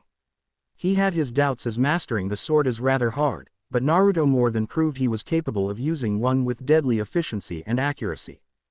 Finally coming to his only option he could think about to turn this fight in his favor, he pulled out the rest of his shuriken that he noticed were only 8 of them. Letting them fly at his opponent, he jumped high into the air while going backwards also. Naruto saw all of this with ease, and with the same ease as before sent the shuriken back at Kakashi, only for said man to let out a ball of fire at him. Kaden. Gokaku no Jutsu. Grand Fireball. Naruto instantly knew something was different when he noticed the fireball was much smaller than normal. The fireball hit the shuriken and redirected them enough for them to be harmless to anyone, while the ball of fire itself continued towards Naruto. Seeing the incoming ball of fire, he twirled his sword in his hand until it was nothing more than a blur in front of him. When the fire impacted, it just swooshed around him harmlessly and went out. Now that the fire was out, Naruto could see and hear the purpose of the ball of fire. It was nothing more than a distraction to block his view and to redirect the shuriken to be harmless. It goes without saying that it worked perfectly, as now he was staring at a hunched-over Kakashi. That wasn't the bad thing though. No, the bad thing was that he was holding his right wrist with his left hand, while his right hand had lightning crackling in his open palm that was facing the ground, creating a circle of lightning around him. The attack was imitating a chirping noise, but with 1,000 bird. So it's going to be like that? Naruto asked while narrowing his eyes. Shrugging to cause his cloak to move off his shoulder blades slightly, Naruto twirled his blade once in a blur of motion in front of him, letting any blood that was on it to fly off. He raised his right arm with the sword and deposited the blade in its sheath with expert precision. With an audible cling, the blade disappeared behind his cloak, with only the hilt still being visible after another shrug of his shoulders to put his cloak completely back on. Only when the cloak moved to completely cover his front side did he move, and in a blur of motion hidden by his cloak, he did 10 hand seals and crouched down into the same position as Kakashi was in, with the cloak now showing his front completely. With a flash of blue lightning that illuminated everything around him, Naruto's own palm was covered in lightning exactly like Kakashi's was. Said man looked on in astonishment as he saw a very similar, if not the exact same jutsu as he was holding, made by someone else. He created this jutsu. No one else should know how to do this unless he taught them himself, and he knew he never taught Naruto this one. It must have been a clan jutsu. Sensing the chakra coming from Naruto's attack, he knew his wouldn't be strong enough to last against it, so he pumped some more chakra into it while molding it in a different way around his hand and inside his body. The effect was easily seen and heard. The lightning turned from a whitish color to a dark blue like Naruto's was, and the thousands of birds chirping stopped and turned into a small humming and hissing like Naruto's was putting out. Watching each other like hawks waiting for their prey to make a move, they stared each other in the eye until the wind decided to pick up at that exact moment in time, and they both shot forward at high blurring speed. To the others watching, they knew this would be the final strike they made and would be the deciding factor of the fight. To see two lightning attacks of such high caliber go against each other was a treat in itself, but to see two S-rank jutsu go against each other was amazing. Meeting in the middle, they both threw their right arms forward as they were dragging them behind them before the two attacks meet head-on, while their respective person yelled out the attack. Reikiri, Lightning Blade, Kakashi yelled over the attack. Gakido Sando Ken, Raging Thunder Blade, Naruto yelled out equally as loud. With a resounding boom they connected, causing a shock wave to go through the clearing, and then the sound of thunder was heard miles away. Sparks and stray lightning flew everywhere in 20 feet of Naruto and Kakashi, who were leaning into their attacks, putting everything they had into them, with the lightning dancing around and in between them. It was a rather amazing sight to see, if it wasn't such a deadly attack going on. Setting his foot hard into the ground, Naruto pushed forward with everything he had in the attack, effectively making Kakashi slide back an inch before he pushed just as hard, keeping it at a standstill. Seeing nothing was going to happen but their attacks canceling each other out, Naruto did something that surprised everyone there. Thrusting his left arm out to the side, electricity quickly formed a familiar palm of lightning. Seeing his tactic, Kakashi did the same thing as Naruto just did not even a half second later. With two newly created S-rank jutsus ready to use, they both thrust their attacks at each other, trying to win the struggle that until now was a stalemate. With an equally large shockwave as the first one, the two attacks collided head-on, while the sound of thunder could be heard from miles away. Struggling to overpower the other, both Naruto and Kakashi pushed all they could to get the advantage, but after no ground was made for 3 seconds, Naruto redirected his attack slightly. This had an immediate effect on the stalemate, as it caused Kakashi to get more ground and allow him to push aside one of Naruto's lightning-covered hands and go for a stab on his body. Naruto was expecting just this, as he went with the flow and brought his other lightning-covered hand to block and pushed that one away while dropping down to do a leg sweep. Seeing this, Kakashi jumped over the leg and went for a downward slice. Rolling away while keeping his hands away from his body and the ground, Naruto jumped back and then forward with a thrust. What proceeded from there was a deadly dance of colliding lightning-covered hands and dodging until someone made a mistake and the other could take advantage of it. The rest watched on with bated breath as they all knew that with one mistake they would easily kill each other, as both of their lightning-covered hands could cut through a person with ease. They knew better than trying to interfere and possibly getting in the way also. If they did that they could cause one of them to be injured or worse by distracting them. Blocking a hit aimed for the shoulder blade, Naruto pushed it to the side, throwing his own at Kakashi. Said man blocked it with expert handling with his own hand, and pushed it upwards. Naruto had no option but to follow the movement, leaving both of them with one hand ready to use and the other out of the way for a second. With an upper swing, Naruto hit Kakashi's other hand and they struggled to overpower the other for just a second, but by that time they could use their other hand again to attack. Bringing his other hand down to his one that was struggling with Kakashi's, Naruto aimed it right at his arm. Seeing this, Kakashi couldn't get his other hand to intercept it in time, so pulled back while bringing the other one up to Naruto's side. Seeing the other deadly hand coming and having no time to block it easily, he pushed his two hands together and let one diminish slightly while the other strengthened and pushed the weaker hand away. By being overpowered, it caused it to shoot into Kakashi's incoming hand while restoring the power to it. This caused Naruto to be able to push Kakashi's hand away and leave him defenseless. Taking advantage of that, Naruto thrust his free hand forward right at Kakashi's chest. Tsunade, Jiraiya, and everyone else watching the fight let out a breath when they saw the deadly dance was over, with Naruto holding his lightning-covered hand 8 inches away from Kakashi's chest. Seeing the man doing nothing but standing rigidly, Naruto jumped back and the lightning slowly dissipated around his hands until there was nothing left. Kakashi did the same thing, seeing he lost fair and square, and let his lightning-covered hands dissipate, returning them to normal. The second the two attacks had completely disappeared from Kakashi's hands, he winced, closing his left eye containing the Sharingan and grabbing his right arm that had a 2-inch cut on his bicep while panting heavily. Naruto, on the other hand, just stood there panting moderately while staring at his opponent. Both Kakashi and Naruto had multiple injuries on their respective bodies. Though Kakashi looked slightly worse for wear than Naruto did. They both had multiple bruises and small cuts on them. The only big one on Naruto was the bruising around his ribs. Kakashi, on the other hand, had multiple injuries. His right arm was the most noticeable one, with a cut 2 inches long and an inch deep in his shoulder. He had small cuts all over his body from Naruto's sword making contact with skin. Then there were bruises forming on various points of his body. Overall, Kakashi wouldn't be doing any serious fighting for a day or two. Seeing that everything was finally over, the observers of the match came down to inspect the damage up close. From an above view, the training field looked destroyed with multiple craters, scorch marks, and weapons embedded around the place. Just as they were landing on the ground from their positions in the trees, a dozen Anbu dropped into the field surrounding Kakashi and Naruto in a circle. The leader of the squadron quickly assessed the field and saw all the damage and figured it was caused by the two they were surrounding. Just when he was about to turn his eyes back to the two of them, he saw Tsunade and multiple other Junin and Chunin drop from a nearby tree, and the Hokage quickly walking up to him. "What's the meaning of this, Neko?" Tsunade asked dangerously.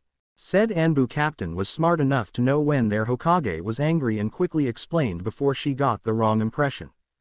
"We came to investigate the 2 bangs of thunder we heard, Hokage-sama." The Anbu replied hurriedly while standing straighter. Tsunade eyed them all, and then nodded in understanding. "Very well, Neko. Stand down. The 2 sounds you most likely heard were Hitaki and Uzumaki fighting." Just as Neko was about to retort to her commander, one of her subordinates spoke up. "The demon did that to Kakashi?" he asked with obvious venom in his voice. Tsunade whirled on the said person and glared right into his mask that she knew hide a slightly scared face. "What did you say, Shark?" she questioned threateningly.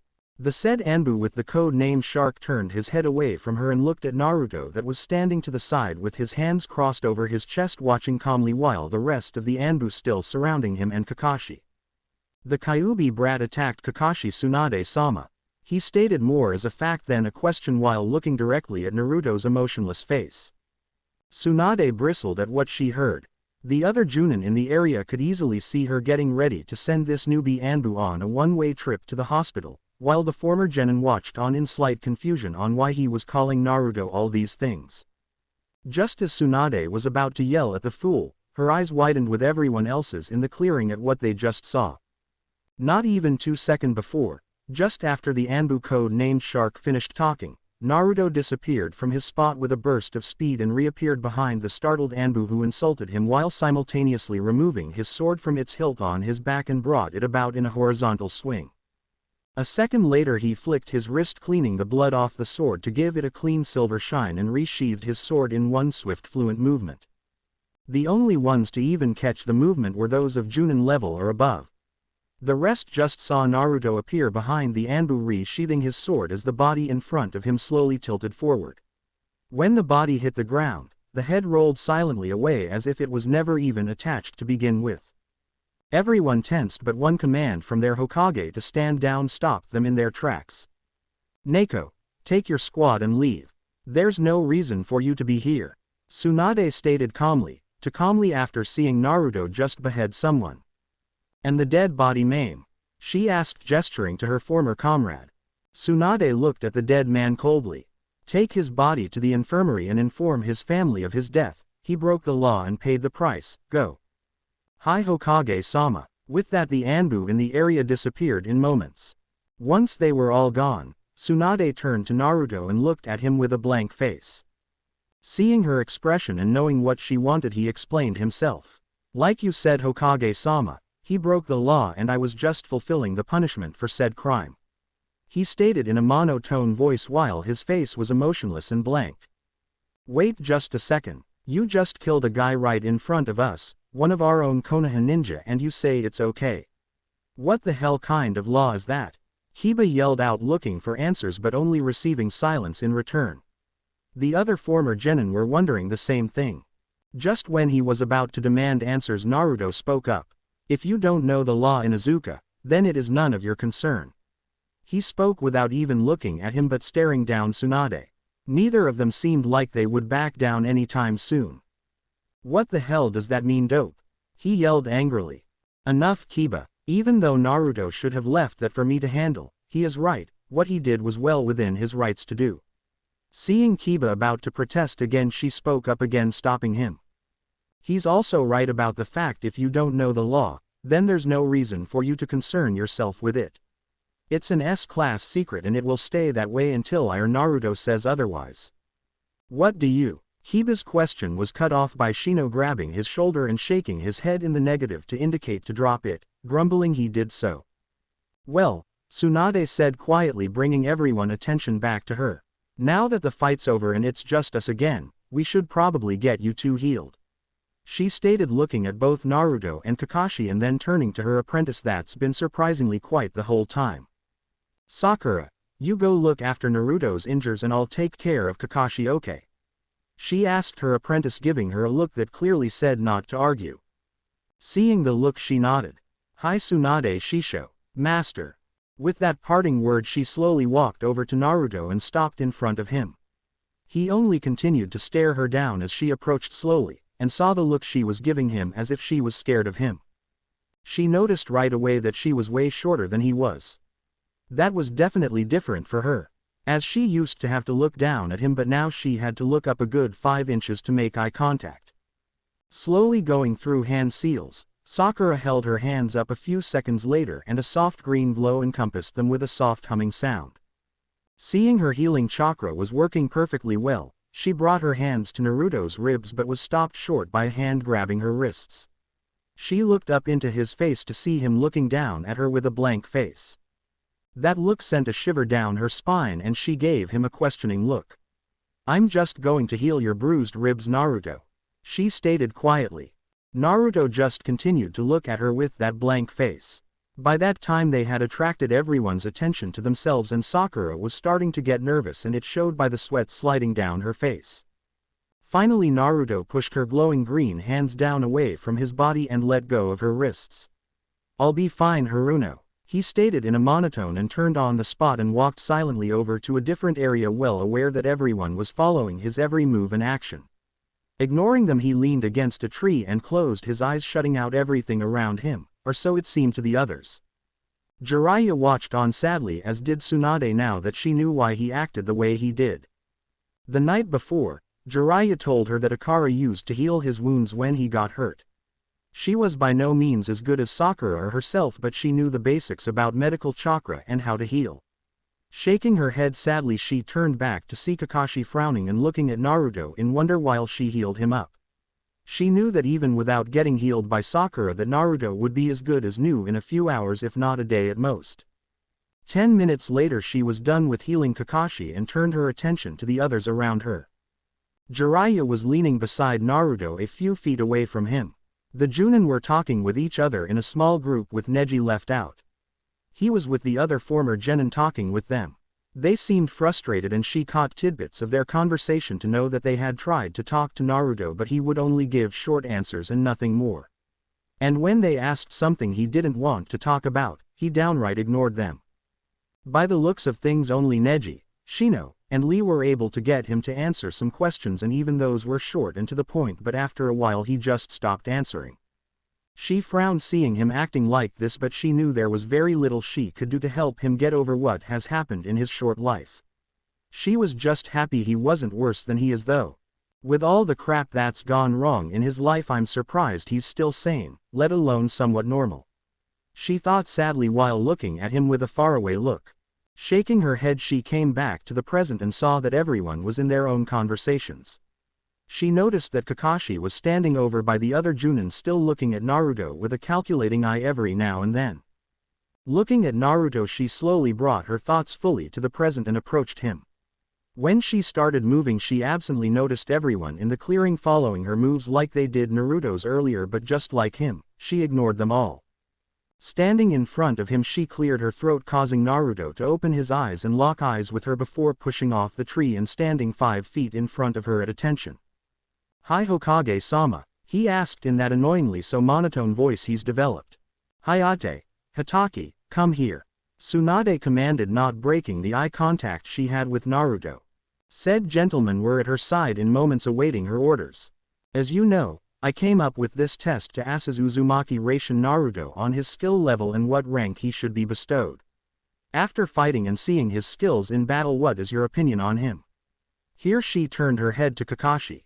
Seeing she wanted him to go first, he did just that. "Well, you've definitely grown stronger over the past 2.5 years, Naruto," he stated. Looking at Naruto and getting no response, he continued. "I only have one question before I can fully answer you, Hokage-sama." Seeing her nod in acceptance, he turned in Naruto's direction and stared straight at him. "That final attack you did, what was it exactly?" "It looked like a copy of my Reikiri." Naruto looked at him for a few seconds before answering. "It may be hard for you to understand, Hitaki, but that attack was created even before you were born. If anything, you made a copy of it, not the other way around. It's called Gakido Sando Ken, Raging Thunder Blade. As you might have noticed, they are not the same attacks, just the same power. Mine created a loud shock wave that sounded like thunder. Mine is also different, as you don't need the Sharingan to use it." Seeing he wouldn't continue, Kakashi pushed. "Can you tell me why you don't need the Sharingan?" "My Reikiri creates a vacuum effect, making a person have tunnel vision, so it's required to have the Sharingan. My Gakido Sando Ken has no such limitations.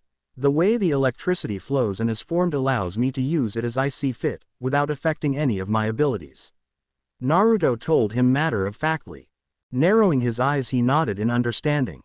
"I see. Well, I must say that everything you showed in our fight was easily Junin level. I think you deserve the rank. You definitely have the mind set to be a Junin also, so no problems there. Overall, I'd say promote him, Hokage-sama." Nodding in Kakashi's direction, Tsunade turned to Hayate. "And your opinion on his sword skills, Hayate?" she questioned, already knowing his answer, as did everyone else in the clearing. Stepping forward, he gave her a slight bow of the head in acknowledgement. "His skills with the sword are easily beyond my own. I noticed throughout the fight when you were using your sword that you used multiple styles. Is this true?" He directed the question at Naruto. Said man nodded his head in the affirmative, but didn't bother to elaborate any. Seeing this, Hayate continued, "As I thought, I saw at least 4 different styles combined into one to make what he has. Overall, I highly doubt you've used even close to your most deadly attacks with the sword, have you, Naruto?" Again all he got was silence, but this time he was stared down by said man intently, like he was searching on how much he knew. Overall, Hokage-sama, I'd say if he ever went full out with a sword, he could possibly be as good as the 7 swordsmen of the mist. The others looked at him like he was crazy, but seeing his serious look they knew he wasn't kidding about what he said on Naruto's sword skills. Turning to the one they were talking about, they saw him with an emotionless mask like before. Nodding in thanks, Tsunade turned her full attention back to Naruto. I can safely say that your skills are on Junin level, if not slightly higher than that. You also have the right mindset to be a Junin. You have no problem following the rules, taking the necessary actions when needed and knowing how to handle different situations correctly. With all this in mind, as Hokage of this village, I bestow upon you the rank of Junin. Taking out a scroll from her pockets, she opened it up some and pushed some chakra into it, to have a Junin flank jacket pop out in a cloud of smoke. Putting the scroll away, she lifted the vest in front of him. Congratulations on your new rank, Uzumaki Raishin Naruto. Thank you, Hokage-sama, Naruto's monotone voice replied while taking the vest from her outstretched hands and sealing it inside one of his own scrolls. If one were to listen closely they would have heard the slight happy tone in his voice, but most of them didn't catch it. Dejected at not getting a bigger response out of him, she shook her head to clear it of thought before addressing him again. Come by my office tomorrow afternoon so I can explain your full responsibilities then. Until then you're free to go. She dismissed with a happy smile in his direction. All right, Naruto-kun, you made Junin, your flames of youth burn most brightly. I'll have to increase my own training twofold to catch up with you. Lee joyously shouted while clasping Naruto on the back. You said it, Lee, who would have thought that the dead last would become so strong? Kiba grinned in Naruto's direction while walking up to him. Why, you did really well, and Naruto-kun. Hinata congratulated him shyly. It seems you've gotten a lot stronger since the last time we fought, Naruto. Neji said stoically. Within the next couple of minutes all the former genin and even the Junin complimented Naruto on his skills and welcomed him back into the village happily. Through this all Naruto remained silent while the others commented on his skills and talked amongst themselves, even though he didn't answer any of them back. Finally they noticed he wasn't answering and an awkward silence grew amongst them. Stepping forward slightly while keeping her head down and twiddling with her thumbs, Hinata breathed in slightly and looked up into Naruto's eyes. Would you like to go get some dinner with me and the others? She asked nervously. The others looked between the two of them, with conflicting emotions. They all knew that Hinata had a crush on Naruto, that she's had one on him for a long time, since they were in the academy actually, and for her to ask him now, was a big step for her. But they also all knew that Naruto was married at one point when he was away from the village for the last 2.5 years. They didn't know the full details, but they knew that she had been killed and that Naruto had obviously loved her very much. Jiraiya and Tsunade were the only ones that knew the full story, and they both winced when they heard the question. They knew talking about Naruto's wife was a very sore subject for him. Jiraiya confirmed this to Tsunade a lot to make the point clear to her. They knew that Naruto wouldn't react well to her question, they just hope he didn't hurt her too much. Looking at Hinata straight in the eye, he answered with some slight force in his voice. No. Hinata looked down at the ground while stuttering out a reply. Well, that's okay then, and Naruto-kun. Kiba narrowed his eyes at Naruto while stomping up to him so their faces were only inches apart. You don't have to be such an ass to her, you know. She was only asking if you wanted to go out to eat with us and catch up.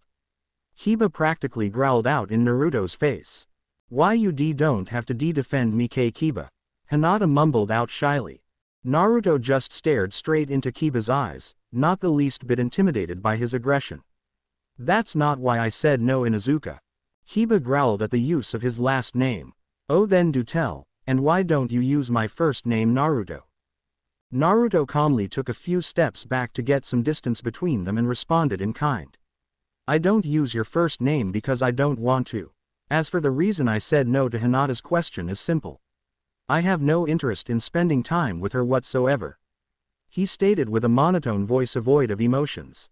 Hinata's head lowered even more, while the others in the clearing narrowed their eyes in Naruto's direction seeing him speak those hurtful words to Hinata. Why you? Kiba started but was interrupted. I know all about her crush on me. That statement had Hinata's head snapping up in his direction and a few heads to turn to look at him with wonder. I'm no fool when it comes to love. I fell in love with the most beautiful woman in the world, which I had planned on spending the rest of my life with. Naruto's soft voice traveled to each of their ears and caught their attention. Sadly, all happy things in my life must come to an end, and she was killed in front of my eyes. I want nothing to do with another woman for the rest of my life. So her feelings for me are pointless, as they will never be returned. The sooner she realizes this, the happier she'll be. Naruto finished coldly while turning around and walking away silently. The others could only watch his retreating back with different emotions. Some were angry at him for the way he shot down Hinata, but at the same time they knew he was suffering even more than she could ever feel on the inside. He may not show it, but they could easily tell that he missed his wife greatly, and still felt pain whenever she was mentioned. Letting him leave, they turned to Hinata to see her crying, with Kurenai soothing her distraught former student. Kakashi, Jiraiya, and Tsunade each watched Naruto's retreating form with different thought on their minds.